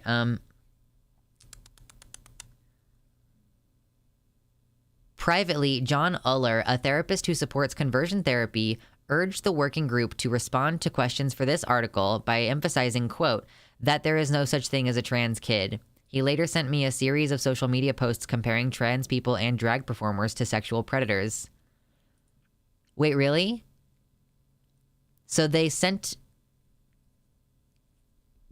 questions for this article, and one of the people they contacted specifically said that they needed to emphasize there is no such thing as a trans kid. I mean, I don't know, like, what was I when I was 14? Like, I guess, like, I did not, like, I was a nebulous little ball of gas, an angsty ball of gas. Yeah, I know every major medical organization supports trans rights, but have you listened to these 3 quacks we found? Anyhow, these emails illustrate just how long some major figures in the anti-trans movement have been incubating political attacks on trans healthcare. For instance, Broyles, who today represents Jamie Reed, the former caseworker who has made controversial high-profile claims against a Missouri gender clinic, was working in 2020 with ACPED's executive director, Michelle Cretella, and retired American Principles Project senior fellow Jane Robbins to compile a packet of lobbying materials in support of Vulnerable Child Protection Act bills, including a guide targeted at parents. Please share these with your legislators and disseminate them as widely as possible. Oh, we hope they become weapons in the hands of many warriors. That's the... it's so creepy. The weird Christian shit is so fucking creepy. Like, I mean, yeah, like, there is a more general, broad understanding of the phrase, like, we hope they become weapons in the hands of many warriors. But, I mean, like, as an American from somewhere that is, like, a little bit creepy with the religion stuff, like, that to me reads like the same as like, I mean, you're giving them leaflets and then calling that weapons in the hands of many warriors. It's like when you have chick tracts and you're, like, giving those out to people to proselytize, or, like, leaving them in truck stop bathrooms and things.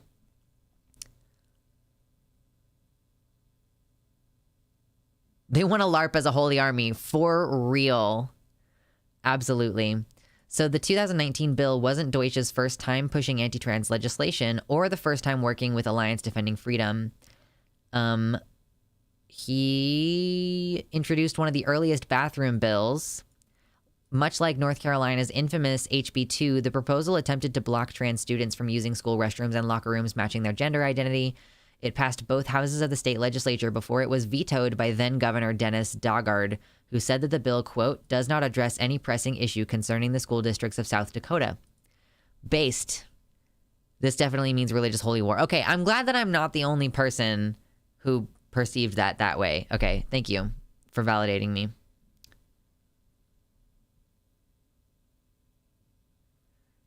Apparently, Deutsch was one of the most prominent state lawmakers nationally in pushing anti-trans restrictions at the state level, even before we were seeing these huge waves of bills.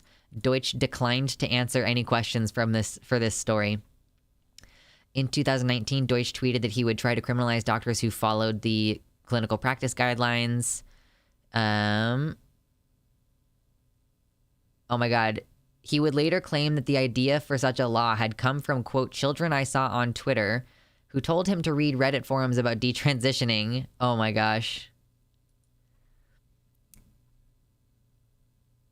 So, yeah, here's just a bit from one of the emails. Nothing too spicy in there.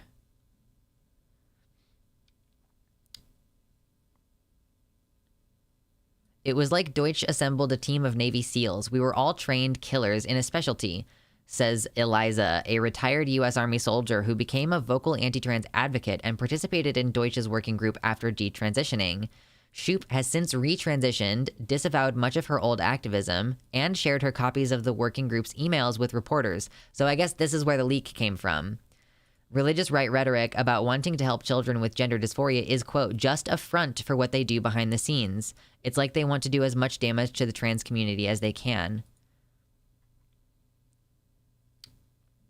The draft bill that Deutsch sent the group in August 2019 sparked a lengthy debate over language. In one email chain, participants struggled to narrow the wording of Deutsch's bill to avoid blocking treatments for trauma victims or legitimizing the concept of gender as being separate from sex. A founder of the anti-trans parent organization Kelsey Coalition suggested specifying that treatments were only banned for patients who had a, quote, incorrect perception of their sex.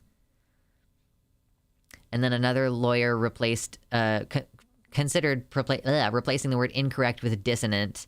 Like they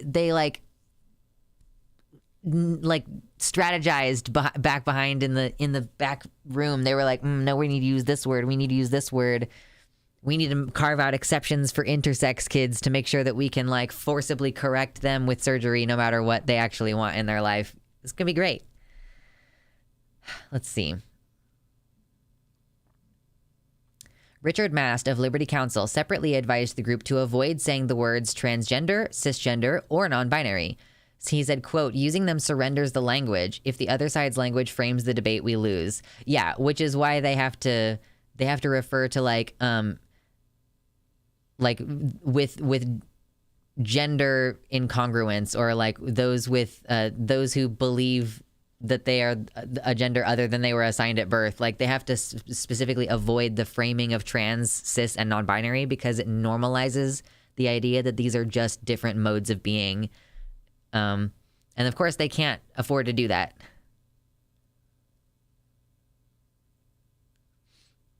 Let's see.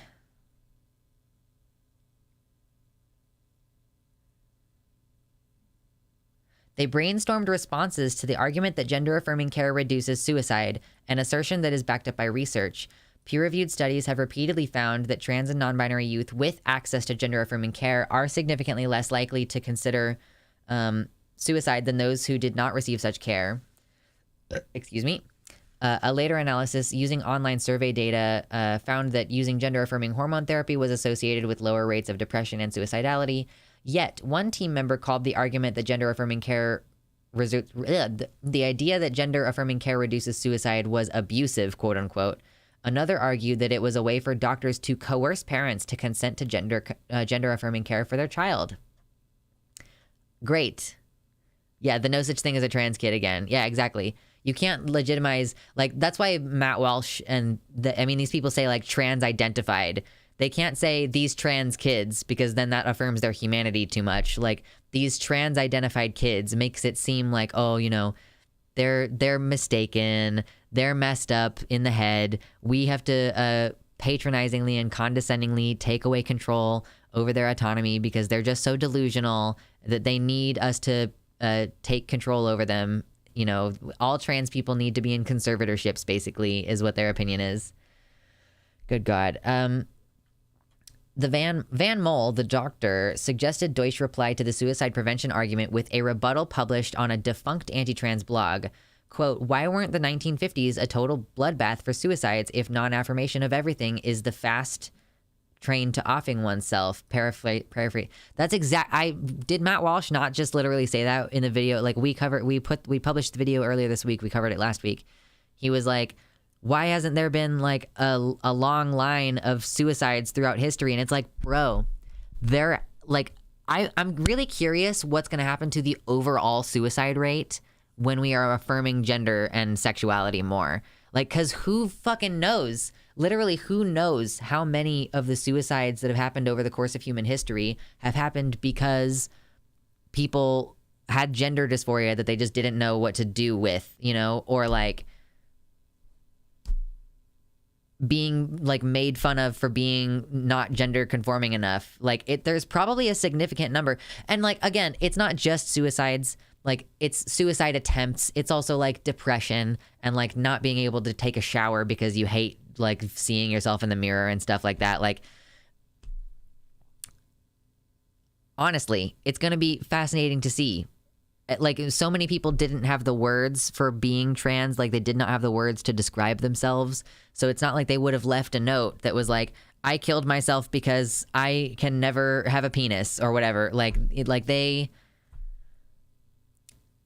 part of the problem is the historical lack of cohesive community and like societal acceptance and understanding of trans people. Like, we are always going to be here and we're always going to feel this way about ourselves, but you can either like normalize that and make it okay and try to alleviate the suffering associated with it, or you can like take an ideological stance against a completely natural human occurrence and make life notably more miserable, not only for that group of people, but also like a lot of other groups that are kind of tangentially associated with that group. Like, if you're going to be policing gender this much, you are also going to hurt people who just want to dress a different way. You're also you're also going to end up reinforcing stupid bullshit about like who's allowed to have which jobs and stuff, and thus create subtle pressures that keep women out of certain fields and keep men out of other fields.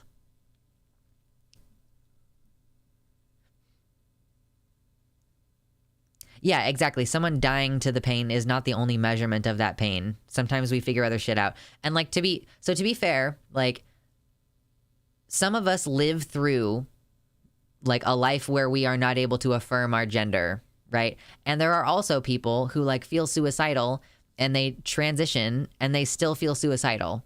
Like, because maybe transition wasn't the only problem for them. Like, the thing is that you might stop being suicidal about the stuff that you were suicidal about before, but you may still have mental health issues like regarding other aspects of your life. You know, if, you know, being trans, maybe you were initially suicidal about your body, but now that you're out as trans and you've accepted that about yourself, well, now you're suicidal because you can't keep a job because nobody wants to hire someone who looks like a trans person who didn't figure it out until they were a lot older, you know?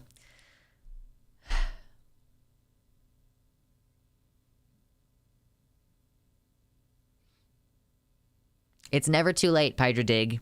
Even if I've heard of people who are basically terminal, they know that they're going to die next week. And it's like, you know what? I want to buy a dress because I have known this about myself for my entire life. And even though I only have a week left, like, I'm going to die as myself. Like, I want them to bury me in this dress. And so, you know, it's never too late, for sure. Just responding to someone in the YouTube chat there.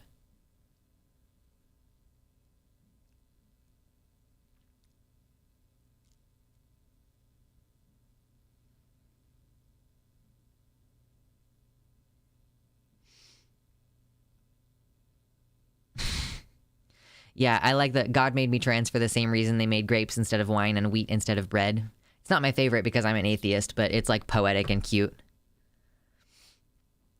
All right, let's see what else is in here. I'm gonna drink water, actually, before I continue reading this thing.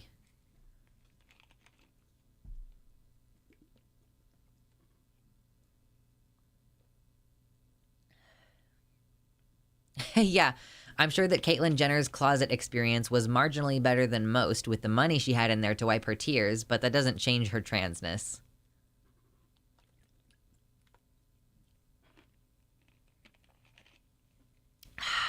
Okay.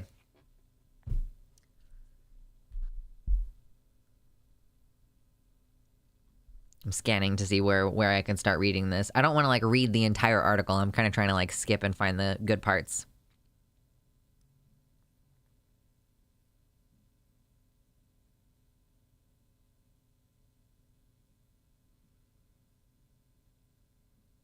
Oh, okay. Yeah, this is great. Laidlaw. I remember seeing this guy before. So Laidlaw,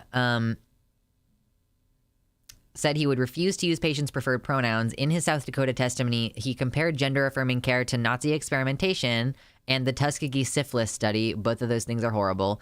In emails to Deutsch and the group, he railed against doctors who prescribe puberty blockers, which are used to delay unwanted physical changes and give them more time to explore or how to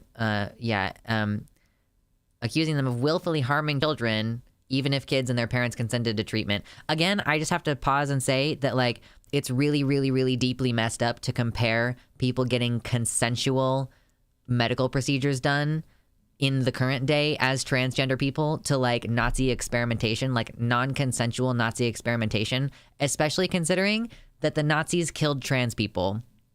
Like, they killed us. They put us in the camps. We did not get restitution after, like a lot of gay people and transsexuals who had the pink triangle got put back in jail after the war because it was still illegal to be gay and cross-dress. So, like, it's really, really, I know I've said it before, and I'm going to continue to say it every fucking time because it's really deeply, deeply messed up to call our procedures like Nazi experimenting mutilation. They experimented on trans people too. I have not personally read about that, but James, if you have any links, I would be interested in looking into it further because I'm not surprised by that, but I want to be sure that I have accurate information before I just, like, accept that. I wouldn't be surprised, but that would make my argument even more. I mean, I assume. Yeah, I guess. Yeah. I mean, they did things like experiment on twins and things like this, like,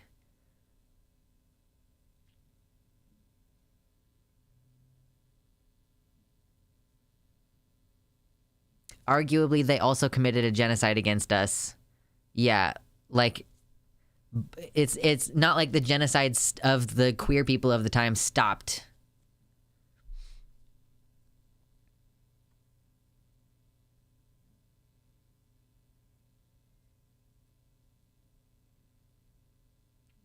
I asked my mom if they needed to be handing out pink triangles for her to get that it's a genocide, and she said she didn't even know what that meant. I don't blame her necessarily. Trans and LGBT victims of the Holocaust are erased in school curriculums. I mean, honestly, that's something that not everybody knows. People understand the whole, like, Star of David thing on the chest, but they didn't know about the pink triangle. So that is, I mean, I guess that's just something that we have to continue to push in our education. Like, I'm going to continue talking about it on my platform and just try to hammer that home because people, I'm sure that every day someone learns that for the first time. I learned that in a history video on YouTube and not while I visited a literal Holocaust museum. Like, even literal Holocaust museums don't put info about queer people in there. Man, okay.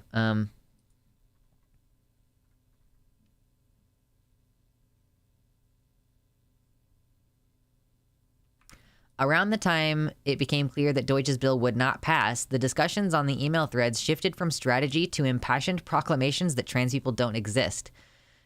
Quote, the state is forcing people to participate in a lie akin to 2 + 2 = 5. Sure, yeah, the 1984 reference. Fuck you guys.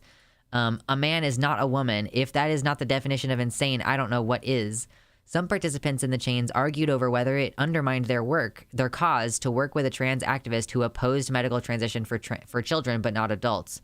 Quote, their endorsements come with a hitch. They expect everyone to play make-believe that they really are the opposite sex and have compelled pronouns and all that garbage. Just like, oh, this person insists that, oh, I just want to bet that that's Blair White. Like, Blair is like, I want you to understand that I am a woman and an adult. I'm just assuming that it's Blair. Is that, like, libel? I'm making a joke for legal purposes. Anyway, but they're like, no, we don't want to work with Blair unless we can tell her to grow her mustache back. Remember that? Wow, what a moment. Let's see.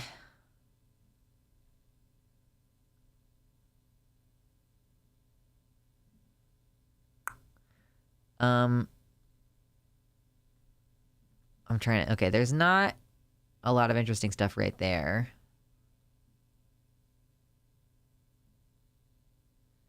In October 2019, Broyles announced that the group she and Robbins had met with Oh my God. In October 2019, Broyles announced to the group that she and Robbins had met with Georgia State Rep. Ginny Earhart and converted her to their cause. Quote, she is filing our bill this legislative session. Am stoked for what God is doing in Georgia. Horrendous. Horrendous. Truth is arising in Georgia. Representative Earhart, with whom Jane Robbins and I met a couple of weeks ago, released this press statement today. She's filing our bill. Am stoked? Yeah. That wasn't anything new in there.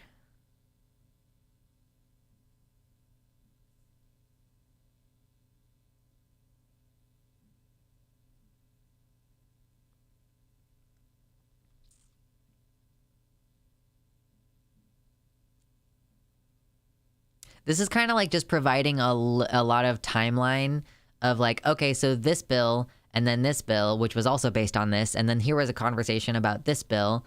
An updated version was signed into law. This is not the juicy stuff right this moment.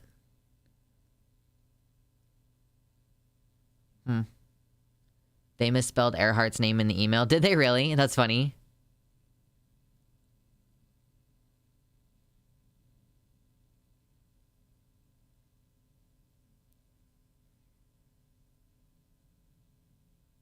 Yeah, so this is deliberate, Nathan. Nathan says, as a cis person, I wish there was more I could do. We're living through awful times. It seems like most people are oblivious and so hard to reason with. And we get stuck in these dumb discussions with people where we have to argue with people about whether a person who says eradicate transgenderism means they want to eradicate people. Like, that's the point, though. They draw this arbitrary distinction because they want normal people to think that their ideas are like useful and good. But like, so I guess, Nathan, if you're having this difficulty in real life, if you haven't already gone there, you should ask these people, like, what would you think I was saying if I said I want to eliminate Christianity from public life entirely? Like, what would that entail? And then if they say, like, well, that's an attack on Christians, then be like, well, no, it's not. I just think that you shouldn't be allowed to wear a cross in public. And I don't think that churches should be able to display their crosses in a way that, like, we're forced to look at them when we drive down the street. I think that churches should not be allowed to advertise. I think that you shouldn't be allowed to pray in schools because children might get affected by that. Like, you know, start to hammer that home, you know?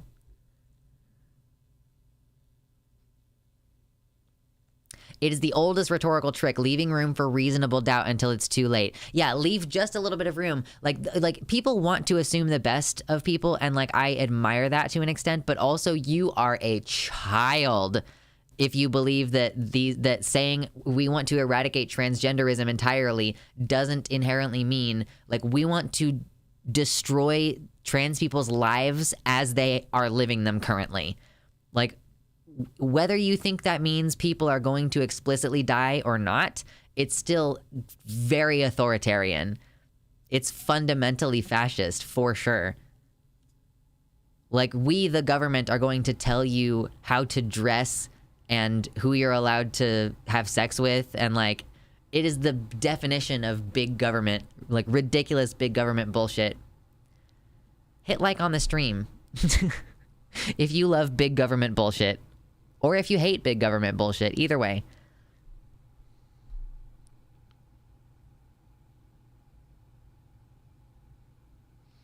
Okay, what else do we got here?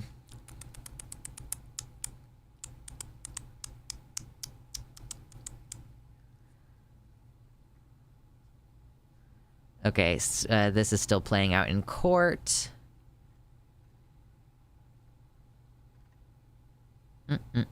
How much more of this is there? There's not much left. Oh, there's not much left. Yeah, so it's kind of just detailing some of the stuff that was going on back and forth. And then in South Dakota, Deutsch finally won the long battle this February when Governor Kristi Noem signed an updated version of this bill. The new law strips licenses from doctors who provide minors with gender-affirming care and requires healthcare providers to gradually cut off puberty blockers and hormones for any kids they are already treating. This provision is expected to force some South Dakota teens to medically detransition by the end of 2023. So, like, it's not that, I feel like you could probably just, like, continue on your regular, like, okay, so this is the thing. I have to make this consideration in my family. Like, I know that we've talked about it on stream a little bit before. I'm saying it now because I don't actually know if this has made it into a video on the channel yet, but I want to talk about this. Like, obviously this is at the end of the video, whatever. I have a transgender sibling who lives in Missouri, and he is 16, and that's not very much time to have to wait until you're 18, right? But he is already on hormones. And so we have to consider things like, we're probably going to try to continue keeping him on his regular dose. And then if it suddenly gets cut off, we'll probably just switch down to a lower dose and try to get it to last as long as it can. Like, reasonably, like, that's the only legal thing that we can do. Unless they declare that it's child abuse to give them that care, in which case that would also be illegal, but it just sort of depends on which tactic they end up going with. There's like a big filibuster happening in Missouri. We haven't covered it on the channel yet because it's very new news as of this week. But like, there is an attempt to stop the laws, but these are the kind of considerations that American families are having to make, where I'm like, I know what it was like to be a trans teenager, and if I had had the opportunity to go on hormones and then had it taken away from me like a year after I started, like, that would have been devastating. And like, we are kind of limited in what we can do for him if we want to like not be very seriously breaking the law, like, because he needs testosterone. Like, it's a different, for trans men it's different when you're trying to like get healthcare through self-managed means. Like, it's not as easy as just getting estrogen over the internet.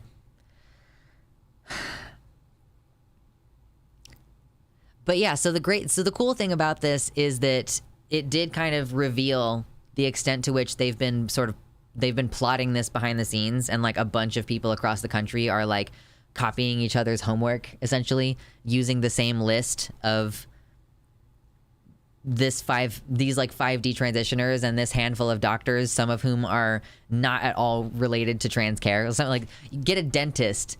Yeah, sure. Let me call up my dentist friend to talk about like endocrinology real quick, for sure. Yeah, I know, Mersh. Like, I don't even really want to talk about like the filibuster pausing the law temporarily, because like, yay, that's good news. But guess what? The legislative session starts back up again on March 20th. And what are they going to do? What's the very first thing that they're going to do? Try to take away the healthcare from my loved ones.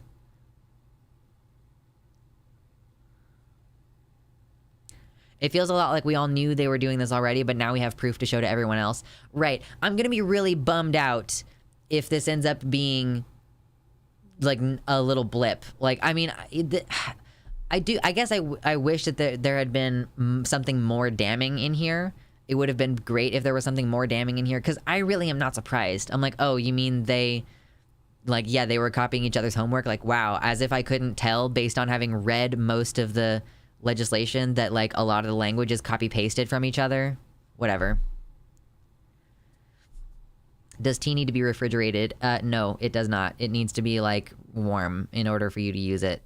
I mean, I guess doesn't, I don't know if it hurts it to be cold, but you cannot use it while it's cold for sure. Doesn't need to be refrigerated, no. A lot of the time it has a preservative in it. Like, if you read the ingredients on the testosterone and like Google all of them, as long as one of them is a preservative, it's usually like gonna last a while, you know?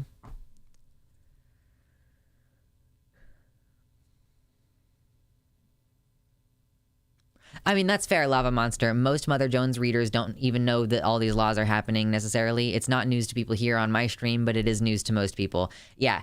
I wish that this had been like a bigger bombshell to me, but to most people, they might be like, oh my God, I didn't know that there was like a coordinated effort for the last 3 years to start restricting rights from trans people in general, and like trans children in particular.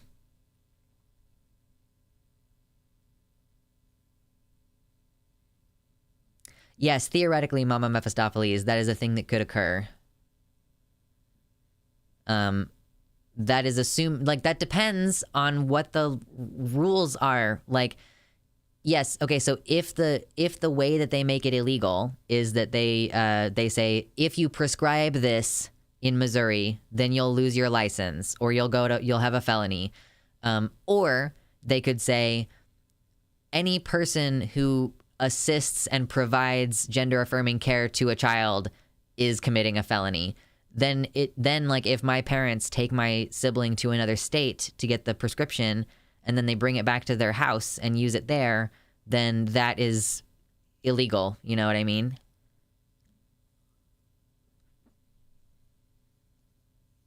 Yeah, Tucker Carlson, do what's right, no matter what the law says. Tucker Carlson, based and red-pilled.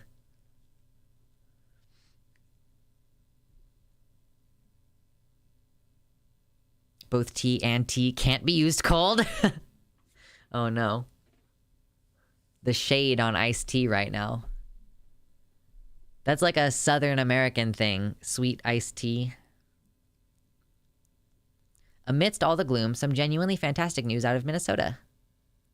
Yeah, did Minnesota finally pass the sanctuary state law? Yeah, Governor Jim Walz's order in Minnesota will make it one of the safest states for fleeing trans people and protect health insurance coverage. Yeah. The person who was in here earlier asking me where I got my trans and queer-related news, you can also go to Aaron Reed's Substack. aaroninthemorn.substack.com if you want. Executive order, not law. Okay, cool. So, I mean, it's something. While they're waiting for the law to pass, there's at least something in place. In before Republicans block it in court. Remains to be seen. Remains to be seen.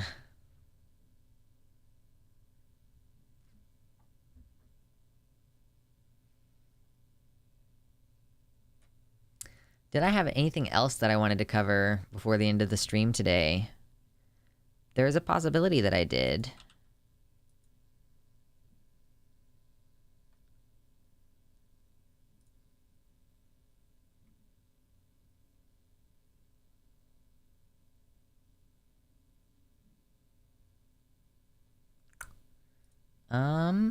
Let me see. Okay, Stream Rex. Was there anything else in here that I wanted to talk about today?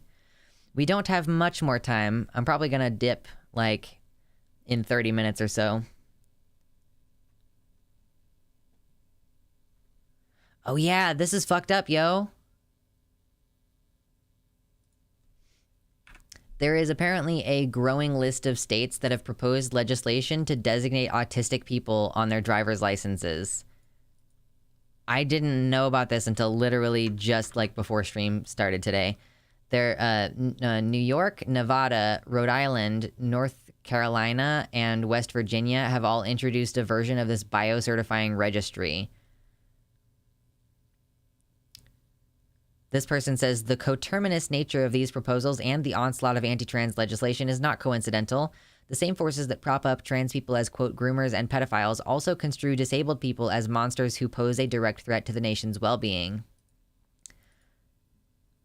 See.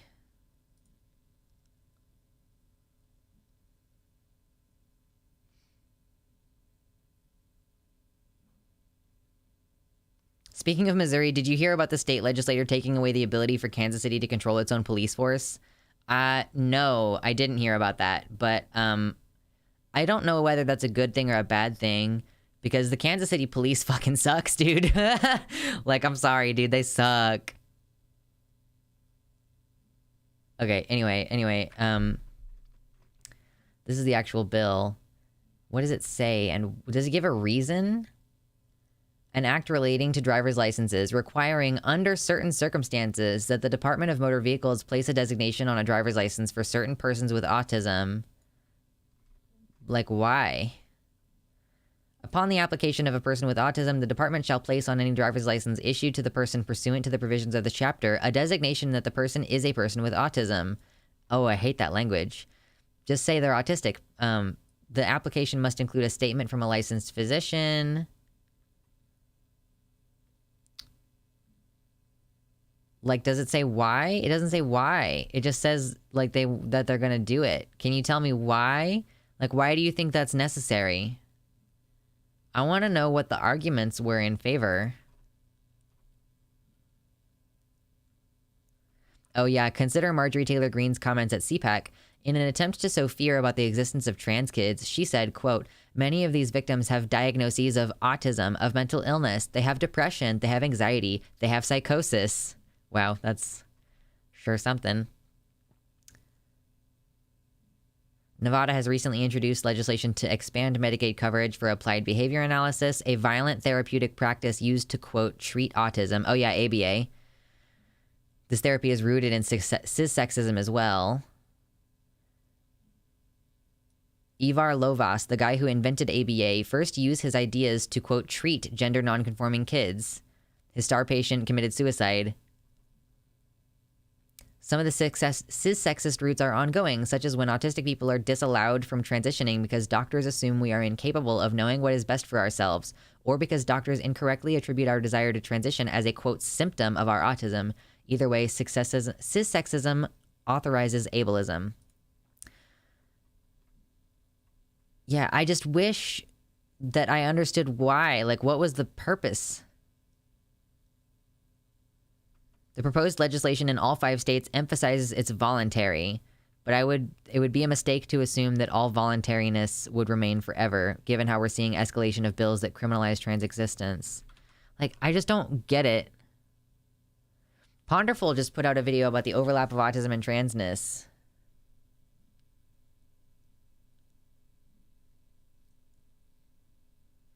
It's related to the conservative push to demonize mental health care in general, telling depressed people to just suck it up. Basically, according to the thread, they were to prevent, quote-unquote, prevent cops discriminating against people with autism having issues with reading ambiguous signs. So, like ostensibly, they're trying to do, like literally, like, don't yell at me, I have autism. Like, literally that meme. Or, like, is there a more specific wording to that meme? What is it?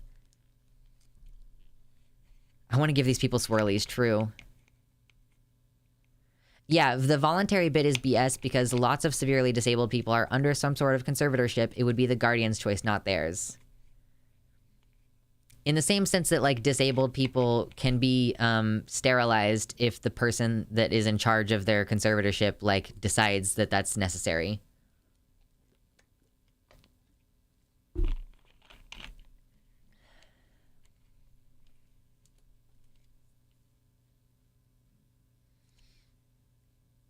It makes perfect sense if you realize they are actually Nazis. Right, yeah. There are so many of these things where I'm like, oh, it doesn't make any sense. Why are they doing this? It's so dumb. It's so bad. And then, like, the answer is, like, because they're Nazis. And, like, suddenly you reframe all their actions and you're like, oh, yeah.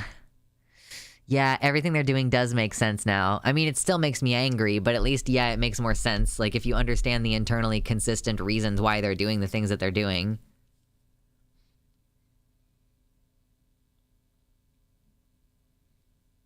Hashtag defund the police. Yeah, are we loving how Biden is just, like, putting even more money into policing? It's so great. It's so amazing. Does getting registered as autistic allow you to park in handicap spots? Might be worth it then. Listen, I deliberately park a little bit further away sometimes because you gotta get that cardio, you know? You gotta get your steps in. You gotta get your steps in sometime.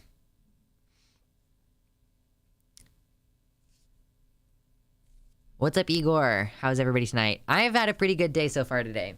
TBH. We're not going to be streaming for too much longer here. Because I have some stuff that I need to get done tonight. But it's been a pretty good day. I was having a rough week earlier this week. It's starting to get a little bit better. And I'm hoping that it continues to get better. Oh, we're probably done talking about anything very serious for the day since we're only going to be here for a few minutes later and, like, we're going to wind down some. But I figured out the whole getting my IUD situation removed. Getting the IUD removed situation. I decided that I'm not going to go back to the clinic that put it in the first place. I found a different clinic that I'm going to have them take it out. God damn it. I called to schedule my appointment and I meant to ask her a question and I forgot to ask her the question. I might have to call again tomorrow and be like, hey, I have a question about the pricing situation. Yeah, but I'm going to have it removed in a few weeks, and I'm going to make sure, because I processed the insertion of my IUD as being, like, basically sexually traumatic, like, kind of a sexual assault situation by a trusted medical person in my life. I'm gonna like make sure that my partner is gonna like have me over that night. I'm gonna like get my appointment done and then basically go straight over to my partner's and have like a chill night with a safe person, you know. And I'm gonna take Xanax. I don't take Xanax like as a regular course of thing in my life anymore, but I'm gonna take Xanax in order to get my IUD removed because holy shit, like I don't like the whole thing about getting my pelvic region looked at anymore. These fungus gnats are making me lose it, but it's okay because they're gonna start dying soon.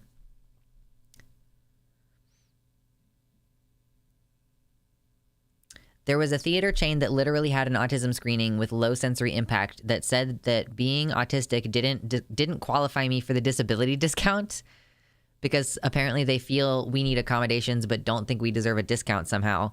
Apparently, if I wasn't sitting in a wheelchair, they wouldn't believe that I'm disabled because they couldn't see my disability. Of course, like people thinking that they have the right to say whether or not you are disabled is one of the most frustrating things for sure. The UK has some pretty crazy news too. What's going on in the UK this week? I haven't been paying attention. The fucking United States is so crazy right now.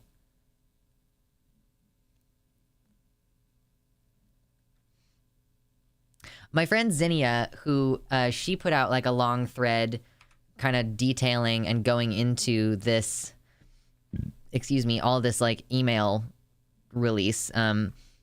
She started this thing where she's like, the judgment snake is my god now. She's an atheist, but she's just kind of like, this is her trying to cope with like a near-death experience like 6 months ago. And I want to ask her like, Zinnia, would it be weird if I incorporated the snake into like my weird pagan thing that I do sometimes, you know? Australia is going the same way with the whole drag story time is grooming, which is great. Oh yeah, that's awesome. Come on, fungus gnats. Ah! Why is it like hanging around my microphone? Okay, not quite. Listen, you have the ability to determine whether I'm disabled or not at the same time as I have the ability to make you disabled or not. I wish that people like believed me when I say things like, I assure you, you don't want to fuck around with the chance of becoming disabled. I wish people believed me. We can't see the gnats. Yeah, I know, they're so tiny. I think she's openly invited people to also use the judgment snake. Pretty sure I saw tweets about that. Yeah. I've thought about like keeping an eye out when I go to the thrift stores for like to see if there's a little snake thing. Gotta go dinner soon. Hope you have a wonderful night. Yeah, you too. I gotta like eat and then I got some shit to do after.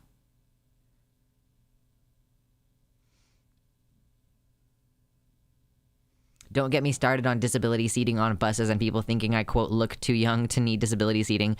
I just don't get the you're too young thing. Like, I don't hear very, very well out of this ear. And so when I tell people, like, yeah, this is my deaf side, or, like, I can't hear very well, they're like, oh, you're too young. And it's like, there are people who are born deaf, dude.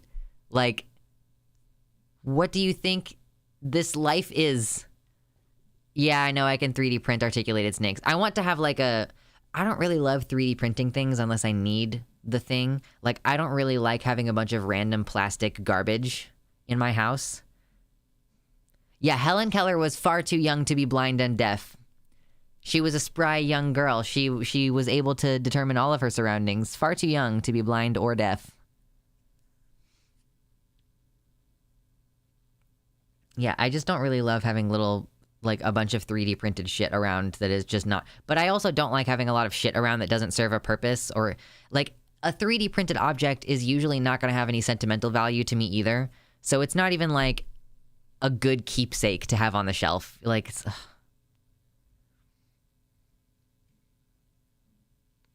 people will straight up sit in disability seating on public transport in all parts of the world.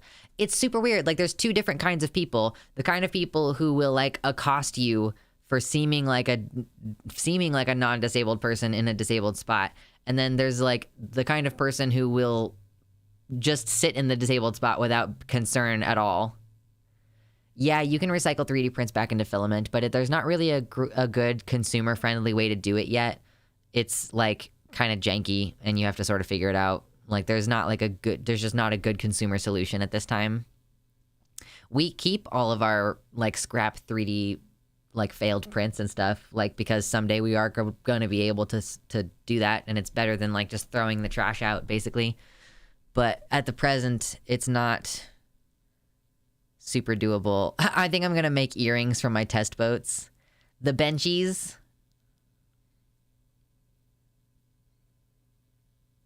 Had a doctor tell me I was too young to have high pain. I know, it's crazy.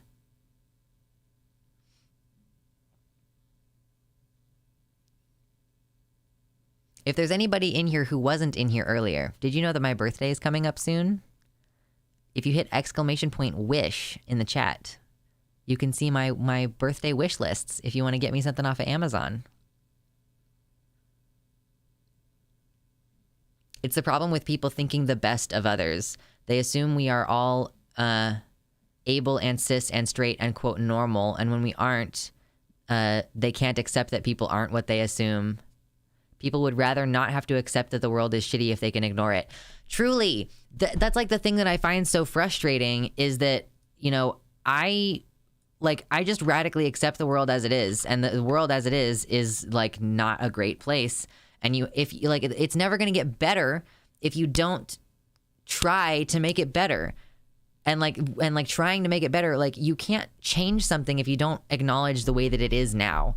Like you can't make changes unless you identify what's wrong in a way that's like honest, you know? So those are the worst kind of people where they're like, I just want to pretend like everything's cool.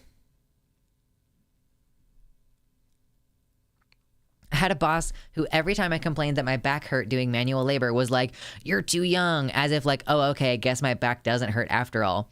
I don't know why people are like, oh, you're too young. And instead of coming over and being like, hey, if your back hurts, it means you're lifting wrong. Like, let's work on your form. You know, like your back shouldn't really hurt when you're doing most types of manual labor. Unless you just hurt from like standing a lot, because that like some people just have like lower back pain from being on their feet often. Like that, I get that.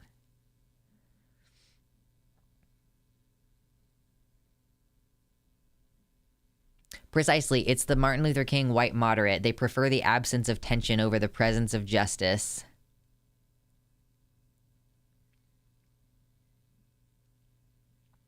Fabian says, my mother is this way, telling me, don't be concerned, that's illegal. No one will go against your rights, while I try telling her what's going on. Yeah, no one has ever done anything illegal before. Like, you can't do that. Murder is illegal. You know, nah. You can't stab me to death. Murder is illegal, sir. Let me push up my glasses, sir. Honest conflict is better than dishonest unity. Yeah, dishonest unity, like I cannot, like the kind of positivity that people seek in the peace of just keeping the like peace of something, like I don't experience that as like chill. I experience that as like all of the issues that I have and feel like need to be solved, like they're present with me a lot of the time. Like I can't compartmentalize and be like, oh yeah, like this person voted against my rights, but I'll come back to that later and like try to enjoy Thanksgiving. Like I can't do that shit. Yeah, as a glasses wearer, I am deeply offended. When will Luxander apologize to the nearsighted community? Never. Nerds. Also fascists, I will make it legal. Yeah, slavery was legal. The Holocaust was legal.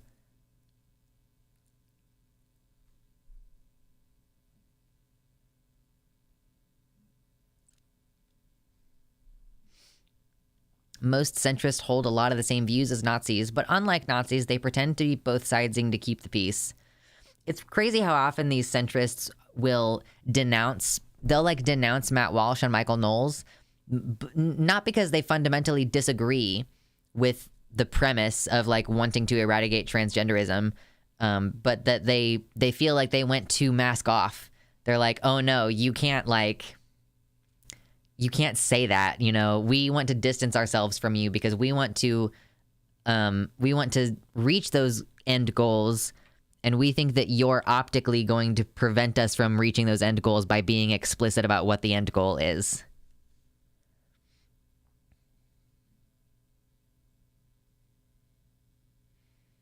I just found out that one of my friends listens to Matt Walsh and Ben Shapiro, and my only thought was, well, that was a good friendship while it lasted, I guess.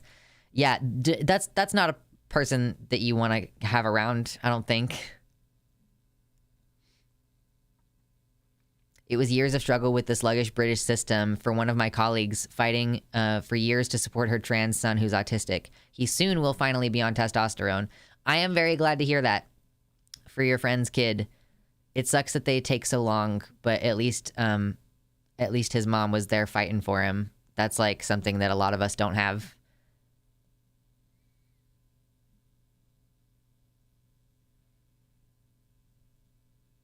Personally, I like glasses because I want smart glasses eventually.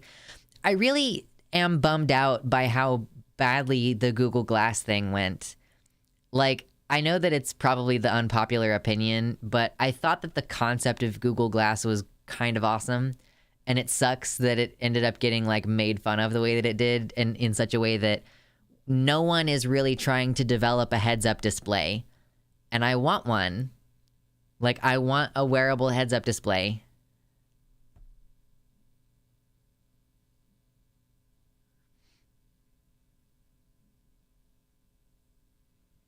I still don't get why people take any of these reactionaries seriously. They all suck at even basic reasoning. Because the people who take them seriously also suck at basic reasoning. XR is making a comeback? What is XR? Is that like a HUD? Is it just a HUD? My friend is making an open source XR glasses setup called Stardust that is extremely awesome and queer. Ooh.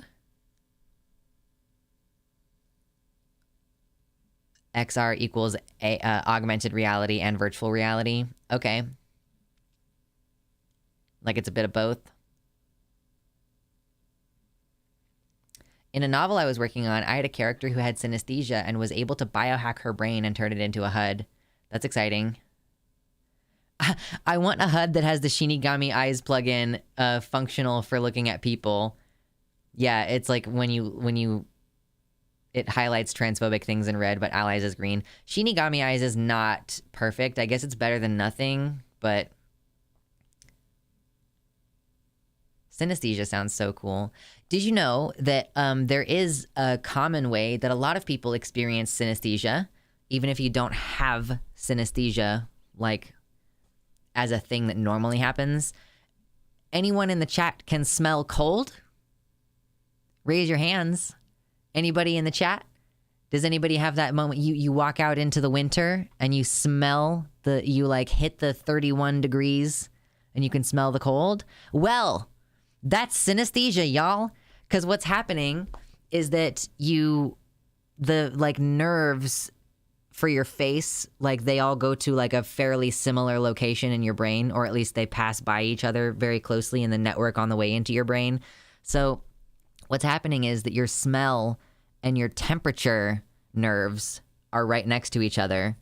So, like, as the cold is being processed, like the feeling of the temperature on your face and in your nostrils, like the nerve pathways are just close enough to each other that there's like a little short circuit there where you smell, quote unquote, smell the cold. Like you experience the cold as a scent, like your brain converts that signal into a smell, you know? So that's just like a little tiny way that a lot of people experience synesthesia.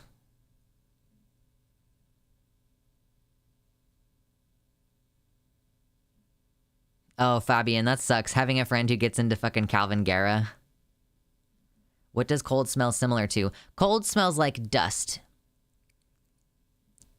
It's like the closest thing that I can describe it to you is it smells like dust. And like cold asphalt. like dusty, dry, cold concrete. Yeah. Yeah, that's exactly it. Dusty, dry, cold concrete. Freezer has a very particular smell that I don't think is quite the same. I mean, freezer, yes, the smell of cold. Cold smells like petrichor with a metallic tinge. It is a little bit metallic. Like, I can taste it on my tongue, which is the weird thing. Like, as I'm sitting here talking to you about it. Crisp dust. True. Yeah, petrichor. Petrichor is like a bunch of bacteria becoming active during the rain, right? Oh, Margaret says, I don't smell cold, but I can occasionally see sounds while listening to music. Beyonce is often very chestnut-like. That's interesting. The air out of a freezer has a distinct smell, which is off-gassed coolant, I think. Yeah, it has a very particular... It's like a chemical that you can smell.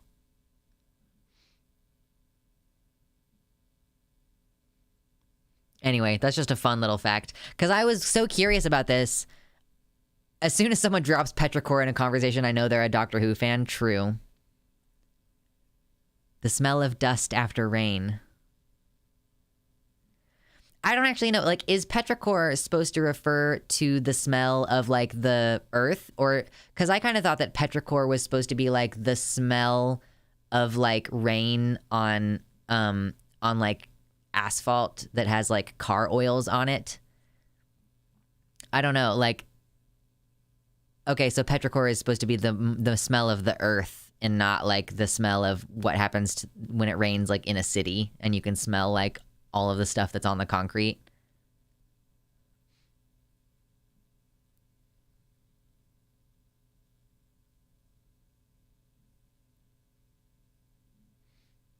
I has entered the chat. Welcome in, Silver Schmid.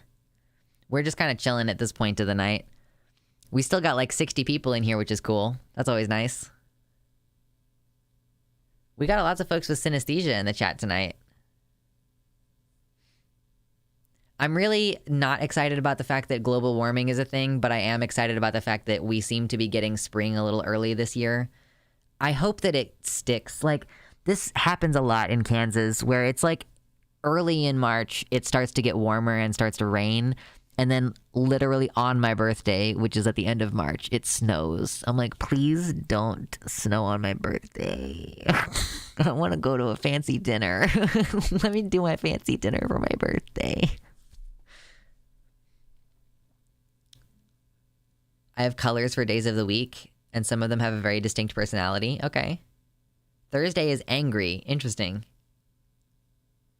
Does the same thing in Virginia. Okay, so at least it's not just me. We straight up don't have winter. Oh, we straight up didn't have winter where I live. It got cold AF. That's synesthesia, Salander. Yeah, when each letter of the alphabet like has its own color. I think that's synesthesia. Yeah, Xantasy in the YouTube chat is saying that A is red, B is blue, C is yellow, D is green. Global warming come through for Lux's birthday. Yeah. Thank you, gods of climate. Like, please, gods of climate change. Let my birthday not be fucking snowy this year. If it's rainy, boy howdy, I'm into it. I'll take rain.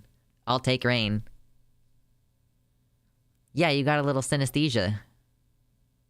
Some of the worst snows are in March and early April. Fuck. Hopefully not this year. Fingers crossed. All right, it's 7:30. Y'all are awesome. I appreciate y'all hanging out. We had the big story tonight. I wanted to make sure we got that covered. And I have some work that I need to get done now. So I'm going to go do that. And I'm going to eat myself a dinner. And tomorrow is leg day. Tomorrow's leg day. Is anybody else excited for leg day? I'm excited for leg day. I decided I'm not doing the deadlift anymore because I don't like it. Okay. So I'm going to stop being an absolute fucking freak and leave now. So thank you all, my sweet horties, for hanging out. And we'll see you on Sunday. Unless something crazy happens. We'll see. Okay.